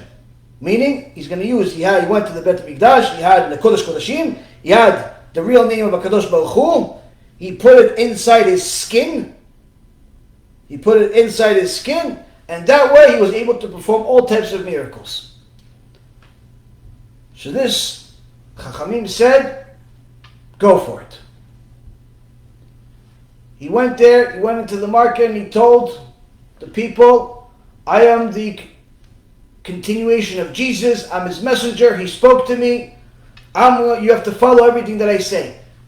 Surely the ignoramuses who don't know Torah, what do? They say, oh, give us a sign. What did the Torah say? How do we know this is ignoramuses, this is not Talmidei Chachamim? Because the Torah just told us, no signs, no miracles. Judaism doesn't ask for miracles. If a person that's a wonder of wonders and a performer of miracles comes to you and does all these miracles, but he says things that are against HaShem, you don't believe him. Doesn't matter whether he does miracles or not. Why? In Judaism, it's the exact opposite of Christianity. We don't verify that someone is a real messenger of HaShem based on miracles. Oh, look, he predicted an earthquake.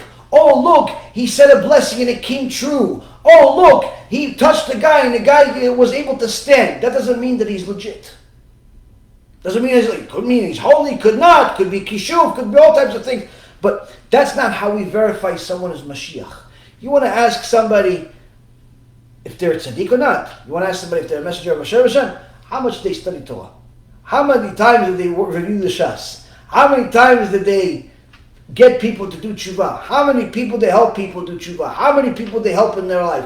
What kind of Torah do they practice? Not whether they perform miracles or not. Why? Because in reality, anyone that delves into the Kabbalistic world knows that even the Arizal told his Talmid to create a person, a golem from sand is easy if you know how to do it. It takes 7 hours, by the way. Maybe we'll do it one day, live. Kidding. 7 hours you create a human being, if you want. If a person is holy, knows what he's doing, 7 hours. Do all types of spins, certain types of names, machshavot. You create a person. So much so that the Arizal tells his Talmid, yeah, it's not so difficult. I did it, but I got a certain message from Shamayim. They didn't want me to continue. She says, why not? He says, because I was young. How young were you? Because I was younger than Bar Mitzvah. He was younger than Bar Mitzvah. He was 8 years old. He was already at a level to create a human being. The Gemara, Masechet Sanhedrin, says that if the Chachamim wanted, they can create another earth. Chachamim have enormous powers, so somebody that makes miracles doesn't mean anything. People today think it means something. Oh, he told me something and it came true. That doesn't necessarily mean that he's a Mashiach. But, Chabutai, here we have documented evidence from almost 2,000 years ago.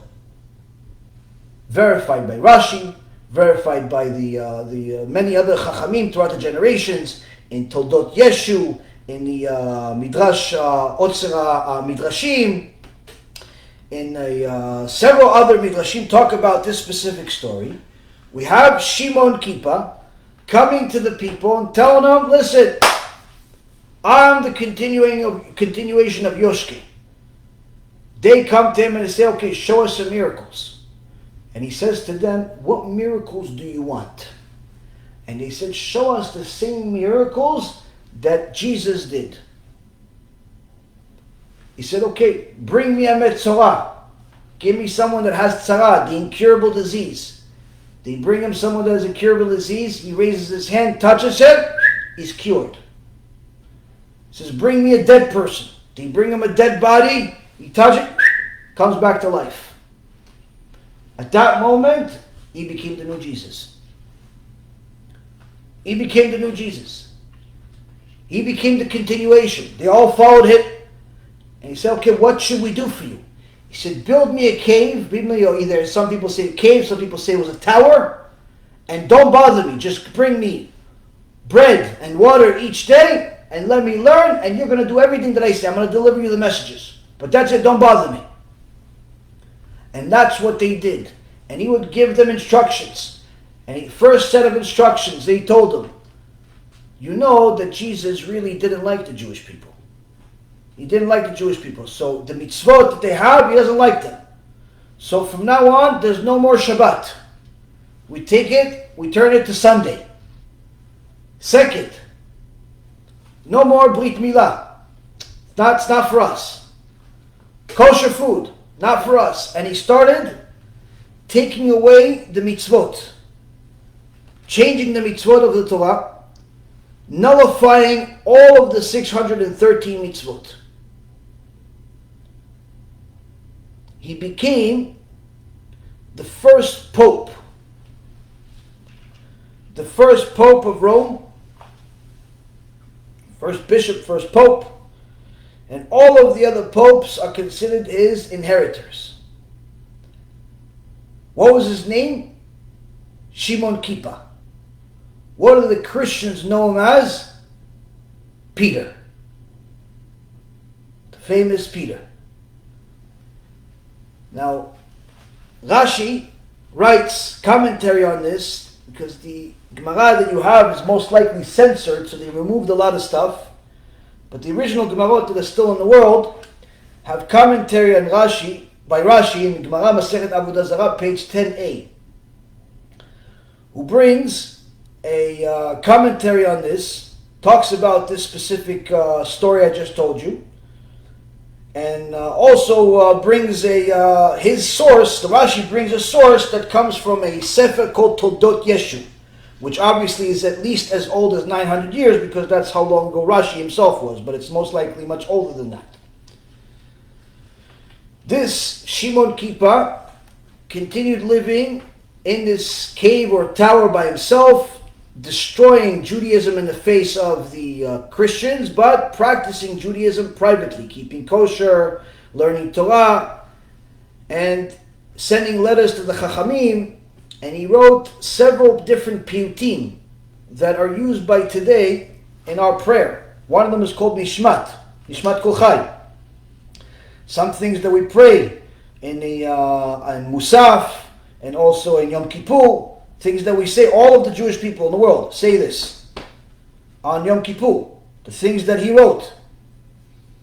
There's also a fast day on the 9th of Tevet that the Chachamim wrote. They have no idea why we fast on this day, but it's tradition that we fast on the 9th of Tevet.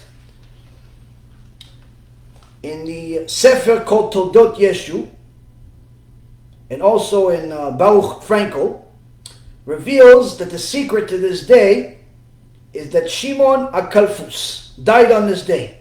Who's Shimon HaKalfus? None other than Shimon Kippah, whose Christian name was Peter, and was the first bishop or pope of Rome, and all of the other popes are considered his inheritors, because he was really a tzaddik that came with full mission and full emuna and bitachon to destroy Christianity altogether. There's a very nice write-up with many sources that Talmid Chacham from Chabad put together in a website called ShulchanAruchArav.com. Has a lot of sources. I heard this story years ago from my Rav, but this Rav put a very, very good piece of work together a lot of different sources in Hebrew and English for anyone that wants to look at it. Now, the interesting thing is that there's also another tzaddik named Yochanan who was also Paul. Paul, the famous Paul that some people love, some people hate. He was also a tzaddik that the Jewish people sent into Christianity in order to change it from what it was, in order to make sure that people know the difference between Christianity and Judaism. Now the question goes, why does the Jew need to know that there's a difference? One of the things that Shimon Kippur, Peter, did is that he made sure that even the day-to-day behavior of the Christian is different. So he instituted the statement, to make sure not to hurt the Jews, but if somebody comes and hits you on the right cheek, give him your left one. Such was the language to make sure that the Christians not only do things that are obviously to protect the Jews from getting harmed by them, but even more so to make sure that things are exactly the opposite of Judaism. Why? Because Judaism says somebody comes to hurt you, you have to kill him first. If he comes to kill you, you come to kill him first. Just even things that are as little as this. Now, in Matthew 5:17, Jesus says that no one is allowed to steer away from the Torah, and not even to remove the letter Yud. The Torah specifies, though, that obviously the Torah is not going to change, but yet the same New Testament has different places that it does change things. So Matthew, on one end, says you're not allowed to change the Torah, and the Torah says that it cannot change, in essence. Anything that's changing is no longer the Torah, but yet the same New Testament has contradictions, such as the ones that are well known. For example, that the Me'arat HaMachpelah, the KIRUV Machpelah, is Torah says it's in Hebron. The New Testament says that it's in Shechem, which is a completely different city. The New Testament says that it was purchased, the Me'arat HaMachpelah was purchased by Avraham from the sons of Hamor, when everybody that read weekly parasha knows that Avraham bought it from Ephron Achiti, two completely different people, not related at all. The sons of Hamor are in last week's parasha, were killed by Yaakov's children, Shimon and Levi. Two completely different people than Ephron, who lived generations before, hundreds of years before. Torah also says that Yaakov came down to Egypt with 70 people. The New Testament says 75. Surely the heretics that are really sneaky are going to tell you why there's 75, because it counted a different count. And the point being is that the lying and the cheating has continued for 2,000 years, even though initially it was intentional. Now it's become also intentional, but intentional in the beginning was for good, intentional now is for bad. But some of the things that the Chachamim instituted are things that are signs for us that any normal Jew will know this is not right. You have now Chanukah coming up in a few days. Around the same time, just a few weeks later, the Christian holiday of Xmas comes up also, which means that most neighborhoods have the Christmas lights and all of this avodah zarah everywhere. One of the things that you're going to see is Christmas trees. People are buying Christmas trees. And unfortunately, some Jews have started buying trees, calling them Hanukkah trees. This already has been going on for 20 years, but it's just much more disastrous now. Now, anyone that knows a little bit of Torah knows that the whole issue of Christmas trees and trees in general had to have come from falsehood, either intentional by Shimon Kippur or by Yochanan or somebody thereafter, but nonetheless, it cannot have a foundation from Judaism. It cannot have any permission from Judaism. It cannot have any permission from HaShem himself. Why? Because Hashem mentions it several times in the Torah that having a tree in a house is forbidden to the extent that a person that does it gets a curse from Hashem. Book of Jeremiah, Sefer Jeremiah, chapter 10, verse 1 through 5. And also chapter 11, verse 2 through 5. Jeremiah says, "Cursed be the man who will not obey the terms of the covenant." And he specifically mentions how idol worshippers were bringing trees into their homes and decorating it. And then after this, in chapter 11, verse 19 to 20, Hashem says how angry He is with all the idol worshippers and the people who don't keep the covenant. And it specifically says, let us destroy the tree with its fruit. Let us cut him off from the land of the living, that his name be remembered no more. So here we see clear signs from the Torah that HaKadosh Baruch Hu detests anything to have to do with the trees, with Christianity, anything like that. So the question is, how come with all of these specific and interesting messages, how come Christianity still succeeded in recruiting over 500,000 Jews to Christianity in the last 20 or 30 years? Obviously there's falsehood here. Obviously we've known about it for over 2,000 years. How come they're still succeeding more now than ever before? First reason is because of ignorance. Ignorance. The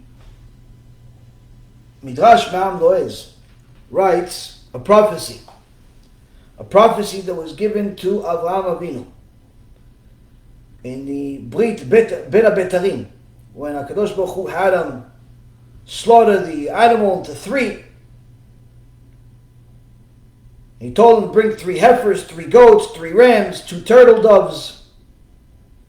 And the Midrash says that during this sacrifice, Hashem showed Avraham Avinu several prophecies. From the 3 heifers, he says this is a symbolic of the 3 Babylonian empires, 3 kings in Babylonia.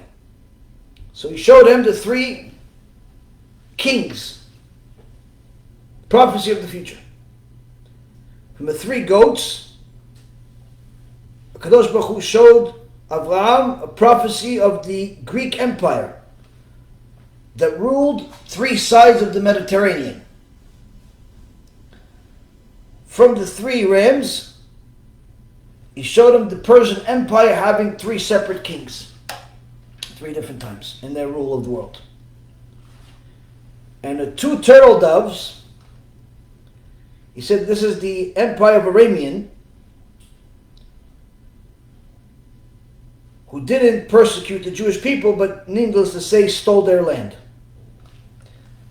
He also showed Avraham Avinu during this BEIT Ben HaBetarim, Gehenom, the government persecution, which will include the 2,000-year exile that we've been in, the Bet HaMikdash, and Matan Torah, Mount Sinai, and us getting the Torah. And said to Avraham, as long as your descendants keep 2 out of the 4, they won't see the other 2. Meaning, as long as your descendants keep the Torah and have the Bet HaMikdash, they'll never see Gehenom and they'll never be persecuted by a government. But if they desecrate the Torah, they'll end up losing the Bet HaMikdash, they'll end up going to Gehenom, they'll end up being persecuted. Point being is, if you keep the Torah, all good follows, there's no punishment, there's no nothing. Everything's going to be okay. You don't keep the Torah, you're going to be persecuted. Now, unfortunately, many times, the people that lack bitachon try to do things that are unorthodox. What do I mean by unorthodox? They try to befriend Christianity, building all types of organization, the Judeo-Christian Alliance, getting funding for them for AIPAC and Jewish Federation, all types of Jewish organizations that are getting funding from Christianity. Now, I'm not saying you should go to war and physically anything like that with Christianity, but to be in business with them and doing things like that is forbidden. Why? Because we have a prophecy from the Torah that we cannot coexist. The Gemara says in Masechet Megillah, page 6a, that regarding Caesarea represents Christianity, Rome. Regarding Caesarea and Yerushalayim, if someone tells you that both places have been destroyed. Both Christianity and Judaism have been destroyed. Don't believe them. If they tell you that they're both succeeding, the Gemara says, don't believe them. If they tell you that Yerushalayim, meaning Judaism, is prospering, but Christianity, people are going off, believe. If they tell you that Christianity is succeeding and Judaism, people are going off to death, also believe. To teach you what? The Gemara says, to teach you that when one succeeds, the other one fails. They cannot both succeed and they cannot both fail. Meaning that to make a relationship where Judeo-Christian is not only an oxymoron, but it's actually against the foundational principles of the Torah. So why would people do it? Because, number one, lack of bitachon. There's many other heretical reasons and so on, but let's just focus on this part. Lack of bitachon. Thinking that the Jewish people cannot survive without support of our Christian neighbors, if you will. Now, if you watch some of the language of the Chachamim, you'll see that their opinions are very different. How so? Last week's parasha, Parashat Vayishlach, we have a section that both you and I thought is completely useless. Why? It's a bunch of names of Rasha's descendants. What do I need to know them for? It says, and these are the descendants of Esav. Esav is Edom. And it starts going through a whole lineage of all types of people that came from him. And it starts teaching of how there was incest in his family, and the brother was really the father, and the sister was the mother, all types of horrible, nasty stuff. What do I need to know this for? Why does the Kadosh Baruch Hu occupy holy space inside the Torah, a Kedusha, to tell me about this filthy human being? What do I need to know about it? Better yet, spend 2 pages on it. And then you start telling me about all of these different people, this one and that one. What do I need to know about all of them for? You see, Rabotai Karim, if you read the verses of the Torah like the Christian do, which is like history books, then you'd ask yourself this question until your next reincarnation, because you have to come back if you don't understand what this means. On the other hand, if you read it like a Jew, which means you read it with Jewish commentary, you know that there is no such thing as a verse that just gives you a message of the history. There has to be more. So where do you have to go? You have to go to the commentaries. In this particular case, you go to Or HaChaim HaKadosh. The Chida, the Rav Chida said a few hundred years ago, about 250 years ago, anytime you see the word Kadosh at the end of something, like the Zohar HaKadosh, or the Or HaChaim HaKadosh, or anybody else that's called Kadosh, that means over there, there's secrets. That's what it means, Kadosh. Kadosh means holy, but it also means there's secrets there. Big secrets were uncovered by this.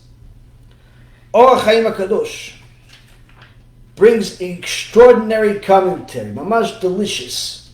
You read the commentary, your world expands. Why? You just see the Torah from a set of eyes of Aish Kadosh. So what does he say? First and foremost, he tells us, don't let your mind think for a moment that this whole space that talks about Esav and his descendant is a waste of space. Opposite. It's a prophecy for the times of Mashiach. That's inside this. Who would have known? What is this prophecy? Or HaChaim HaKadosh says on the Pasuk, U Edom, Esav is Edom. What is this signifying? The Torah states a fact 3 times. It mentions that Esav is Edom, Esav is Edom, Esav is Edom. Why? The reason is that since Hashem swore to destroy Edom, the Torah wishes to tell us who it's going to include in this oath that HaKadosh Baruch Hu made. Therefore, it mentions that Esav is Edom. And it mentions Esav's city. It's written, Esav settled in Mount Seir. And also it says Esav is Edom. And although the phrase, he is Edom, seemingly refers to Esav himself, we now say that since the verse is not needed to teach that Esav is called Edom, because that's already been stated, therefore the verse may now be applied to the very city of Mount Seir to teach us that it too is a category of Edom. And finally, the third reason why it mentions Edom is the verse mentions the offspring of Esav, to say that they too are called Edom. As it's written, the children of Esav, and these are their chiefs. He is Edom. Why is it mentioned? The Torah comes to inform us that all of these three will be set aflame by the fires of the house of Yaakov, because they're all called Edom, that nation that Hashem promised to subjugate to the Jewish people in the future. Now, Or HaChaim continues that Esav himself is included in this oath, but this is alluded to in the teachings of our sages of blessed memory, who say that Esav is in the future going to come to the Masechet the Yerushalmi. The Yerushalmi says in Masechet Nedarim chapter 3, Halakha number 8, that Esav is going to try to go into heaven and say, look, I have a talit, I'm a tzaddik, I had kibud avayim, and Hashem is going to throw him out. Meaning that the Christians are going to pretend, they're going to put a talit on and say, no, we're tzaddikim, we're good, we're keeping mitzvot. But here, Or HaChaim elaborates. He says, no, there's already a promise that anyone that is part of this Edom is going to be destroyed. And the Torah tells us this to let us know that anyone that is involved with them, connected to them, will be considered as part of this Edom. Meaning, if you see that your local Jewish organization starts calling themselves Judeo-Christian, if you see that your best friend, your uncle, your buddy, your whoever goes to this Christianity, they're going to be part of Edom when the day comes. When the day comes. Now, then the Or HaChaim gives us a little bit further elaboration. What about some of the names over here? There are 3 specific names. The Chorite, the sons of Seir, the Chorites. What do we have all these for? It says Tam Udat Inyan Zeh. This the reason the Torah tells us about this, meaning the greatness of Seir, the greatness of this Edom's Esav's palace, is to convey the amount of wealth that Hashem bestowed upon Esav and the merit of the patriarchs Avraham and Yitzchak, even though Esav himself was a wicked person. Therefore, the Torah lists the Serite rulers and their offspring to show their greatness, which was given over to them in the hand of Esav. And the sages too understand that the purpose of the verse is to tell us about the transfer of their possessions to the children of Esav. Now, then it says, Ele bnei Etzel. These are the sons of Etzel, Bilhan, Zavan, Akan. What are these specific names that are here, the heritage here? It says, here it hints of the following idea. The Or HaChaim says.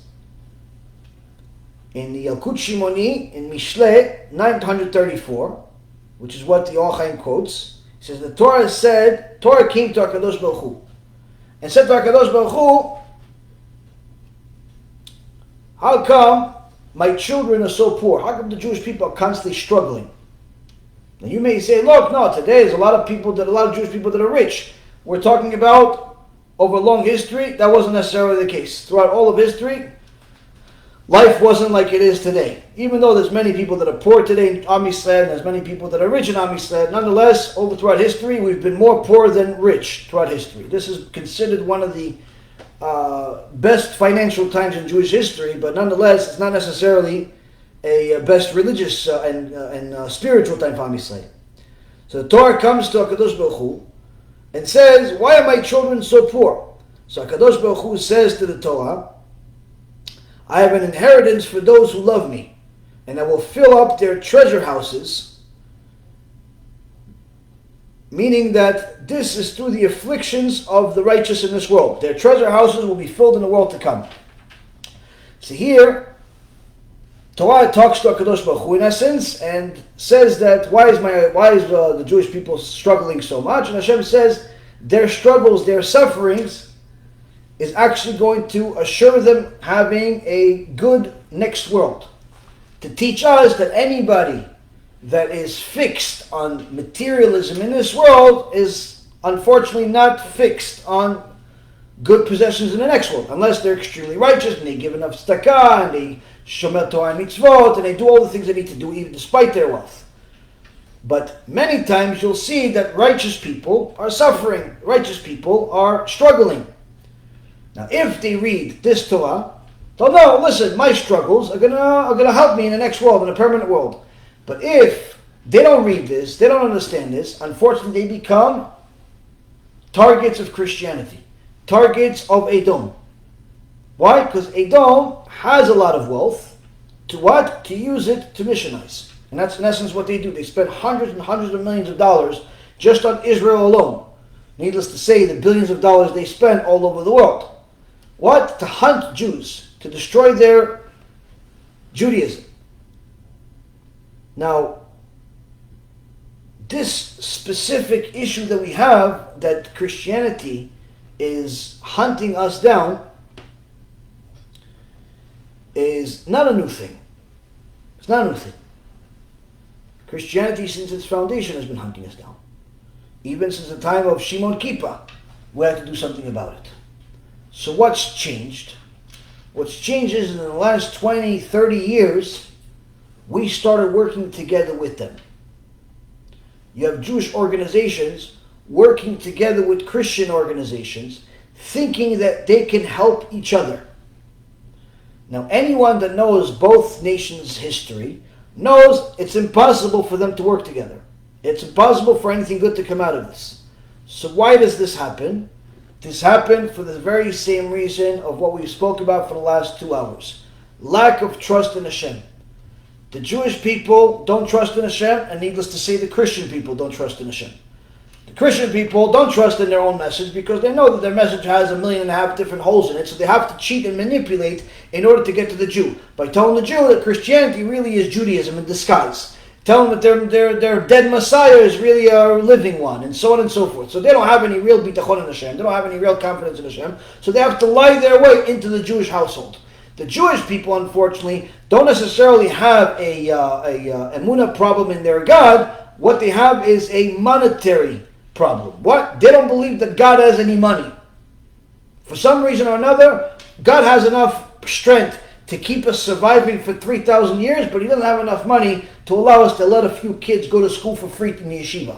They don't have enough money. He doesn't have enough money to let us help a few people not be so poor. Perhaps maybe help them a little bit more. They don't have enough money to allow us to grow without Christian money. And that's in essence what happened. We let the Christians in because of our own lack of bitachon. And many people have spoken to me over these weeks and months and so on, telling me all types of issues they've had with the schools and how sometimes they're taking their kids out of yeshiva, sometimes they're not able to put them in because of all types of monetary issues. It's very interesting though, that the coronavirus has put everything in perspective, because even before coronavirus, HaKadosh Baruch Hu had Esav close down the Jewish schools or threaten the Jewish schools. Why? There's been some issues there. Some issues. One of them is the fact that you have, a lot of emuna issues there, a lot of bitachon issues there. People are not able to afford it, or people that are able to afford it. Both sides, the student and the teacher, are having issues, and I would say intentional miscommunication. So even before coronavirus, there was already issues and threats into it. Now coronavirus pretty much shut down everybody. There's practically, barely any school. If there's any school, it's on a video more than it is in person. And anyone that opened it up again is having issues again. What's the reason? People have to get the message. People have to get the message that HaKadosh Baruch Hu is not happy with the situation. He's not happy that we are relying on so much Christian money. He's not happy that we're not relying more on Hashem. He's not happy with the certain things that we're doing. And this is one of the things that bitachon is supposed to help us with. So how come You're not going to hear this so often, because in order to have bitachon, you have to be willing to deal with the tough verses in the Torah, with the tough parts of the Torah. The Klosenberger Rebbe, alav shalom, was an ish kadosh, and you can't even say bitachon is what he had. He had something that was out of this world. He lost his wife and 10 kids in the Holocaust, murdered. But yet a year after the Holocaust, he already restarted building Judaism. All over, in Germany, in America, in different places. He started rebuilding. Built an entire Hasidut all over the world. One day, a young man comes to a Bet Midrash, and he says, I'm Jewish.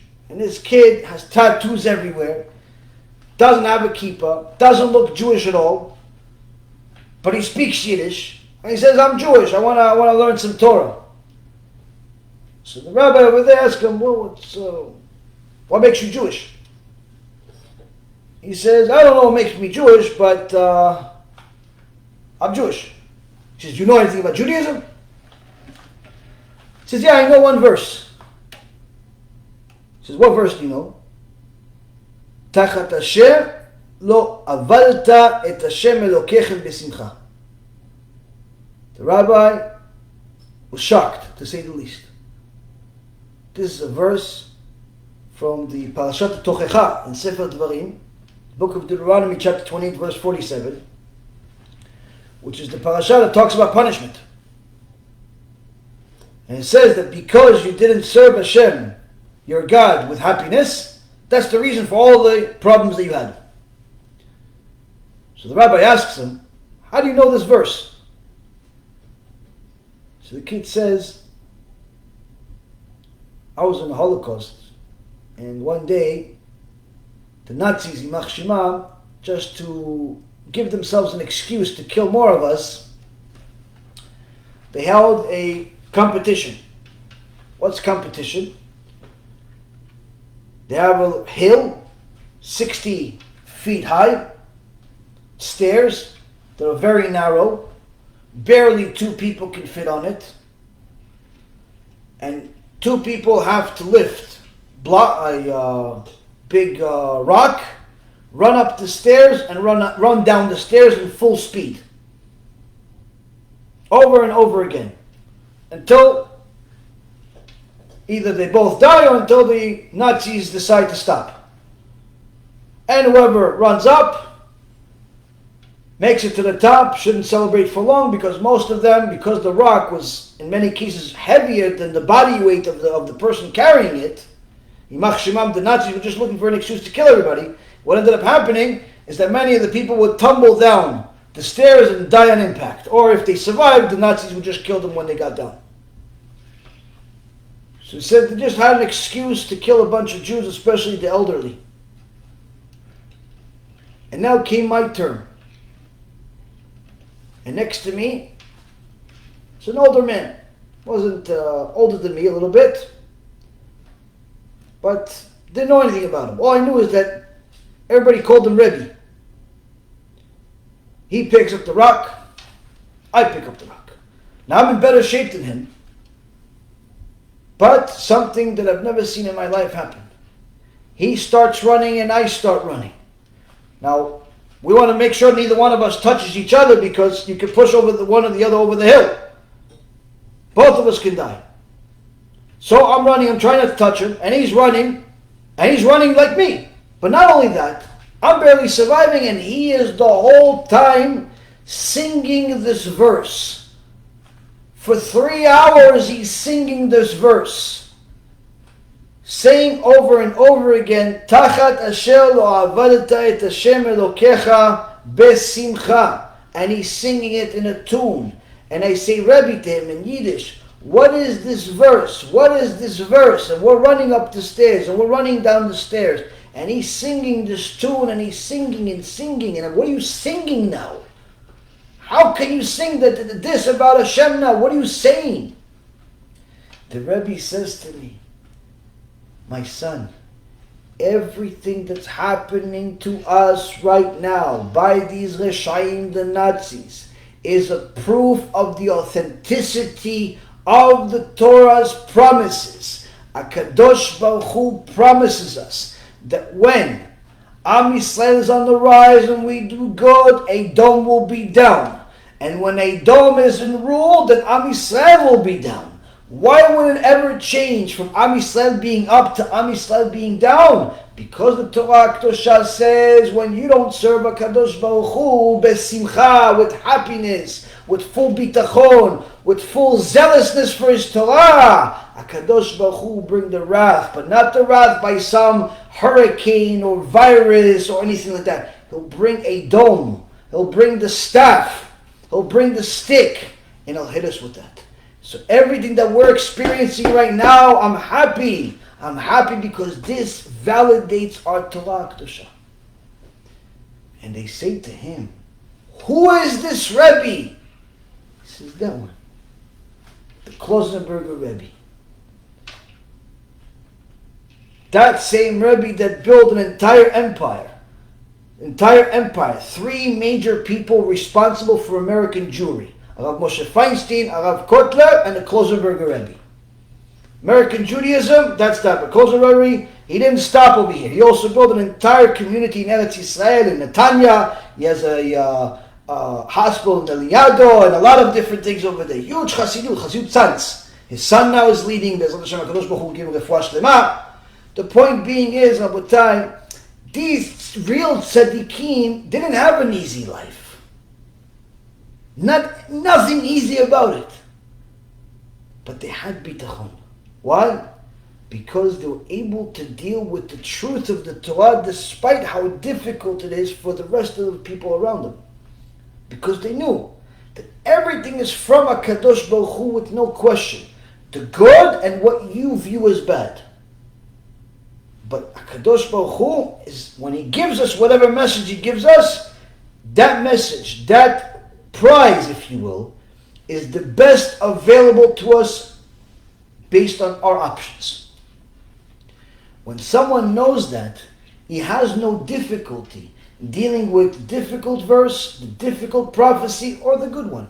He has no difficulty telling you about how Esav will eventually be destroyed, but in the interim, he'll torture a bunch of Jews. He has no problem telling you that. He has no problem telling you about a Mechalel Shabbat deserving death penalty. And it's actually better for him to die if he's going to continue sinning. He has no problem telling you that. Why? Because that's what's written in the Torah. If the rabbi only tells you you should have bitachon, but doesn't tell you about the difficult verses, doesn't tell you about all the tough things of the Torah, you should question him. Why? Why don't you say that stuff? The biggest rabbis in the world did. Or Chaim HaKadosh did. The Rebbe Mitzanz did. Moshe Rabbeinu did. Rabbi Akiva did. Arizal did. Are you better than them? Do you have more bitachon than them? How come they mention tough things in the Torah and all you mention is lovey-dovey stories? How come? How come? Do you have more bitachon than them or do you have fake bitachon? Truth be told, it's impossible to be bigger than them. If somebody doesn't tell you the full truth, there's a reason for it. Usually the reason is either they don't have bitachon at all, and they don't think that you have bitachon either, and therefore they think that if they tell you something, you're not going to listen, or you're going to go against, and you're going to simply leave the synagogue and never come back again. They don't have any bitachon for the Torah itself. Or worse yet, they're fakers. They think they have bitachon, they teach you as if they have bitachon, but in reality they don't have it, and that makes them even more dangerous. Either way, Rabotai, you have a neshama, and you have to protect that neshama because it's the most prized possession you have. Christianity is attacking us. Heresy is attacking us. Fakers are attacking us. You're getting attacked from all corners. The only thing that's going to help you at times like this, where you're being attacked by all different corners, is having a gluedness to Hashem through His holy Torah and His Chachamim. If you can find an authentic, legitimate speaker in your language, read a bunch of books instead. If you have a legitimate speaker too, do both. Read books and make sure that the speaker agrees with them. Needless to say, you have to make sure you glue yourself to the Torah. Why? Because if you don't, you're going to be in the lost and found section. You're going to be in the lost and found, so you're not going to know what's going on. You have to make sure you know what's going on. You have to know, make sure you know where to go, because according to the fakers, we should befriend their enemies. We should give them the cheek if they slap us with the other one. But that's not Judaism. Judaism doesn't ask for signs of success. Judaism asks for verses, proofs in the Torah. That's Judaism. Judaism, Abotai Karim, it's very simple. HaKadosh Baruch Hu gave it once, and that was enough. We don't need a second edition. We don't need a third edition. We don't need a revision. We don't need nothing. We got the Torah at Mount Sinai. That was the written Torah. It was the oral Torah. And that's all we need. Anyone that wants proofs can easily find them in the Sfarim that we have. If you can't find them, that either means you haven't looked hard enough or you're looking for mistakes. Christianity's around the corner. I don't suggest going there. Why? Because you'll have even more problems there than you do have by being an atheist. Point being, Rabotai, make sure that when you're studying Torah, from wherever you're studying, you're not studying Torah from a place of falsehood. Why? Because the Or HaChaim HaKadosh says, anyone that's connected to Edom in any capacity whatsoever will be part of the prophecy where HaKadosh Baruch Hu promises to destroy them. At the end of times, until then they may be rich, until then they may be successful, until then they may have all types of things that makes them look like they're winning. And surely makes all of the people that connect to them look like they're winning. Whether they're the Ephraim Goldbergs of the world that invite them into the synagogues, or the missionaries, or the messianics, they all look like they're winning. Or HaChaim HaKadosh says, that's the bitachon you have to have in our holy Torah and HaKadosh Baruch Hu himself. He said a promise. He mentioned that Esav is Edom 3 times to tell you 3 different messages. Most important one out of them, in the end, they're not going to win. Only Am Yisrael wins. Who's Am Yisrael? Am Yisrael is the Am, is the nation that glues itself to the Torah, and the Torah only. Baruch Adonai Leolam, Amen v'Amen.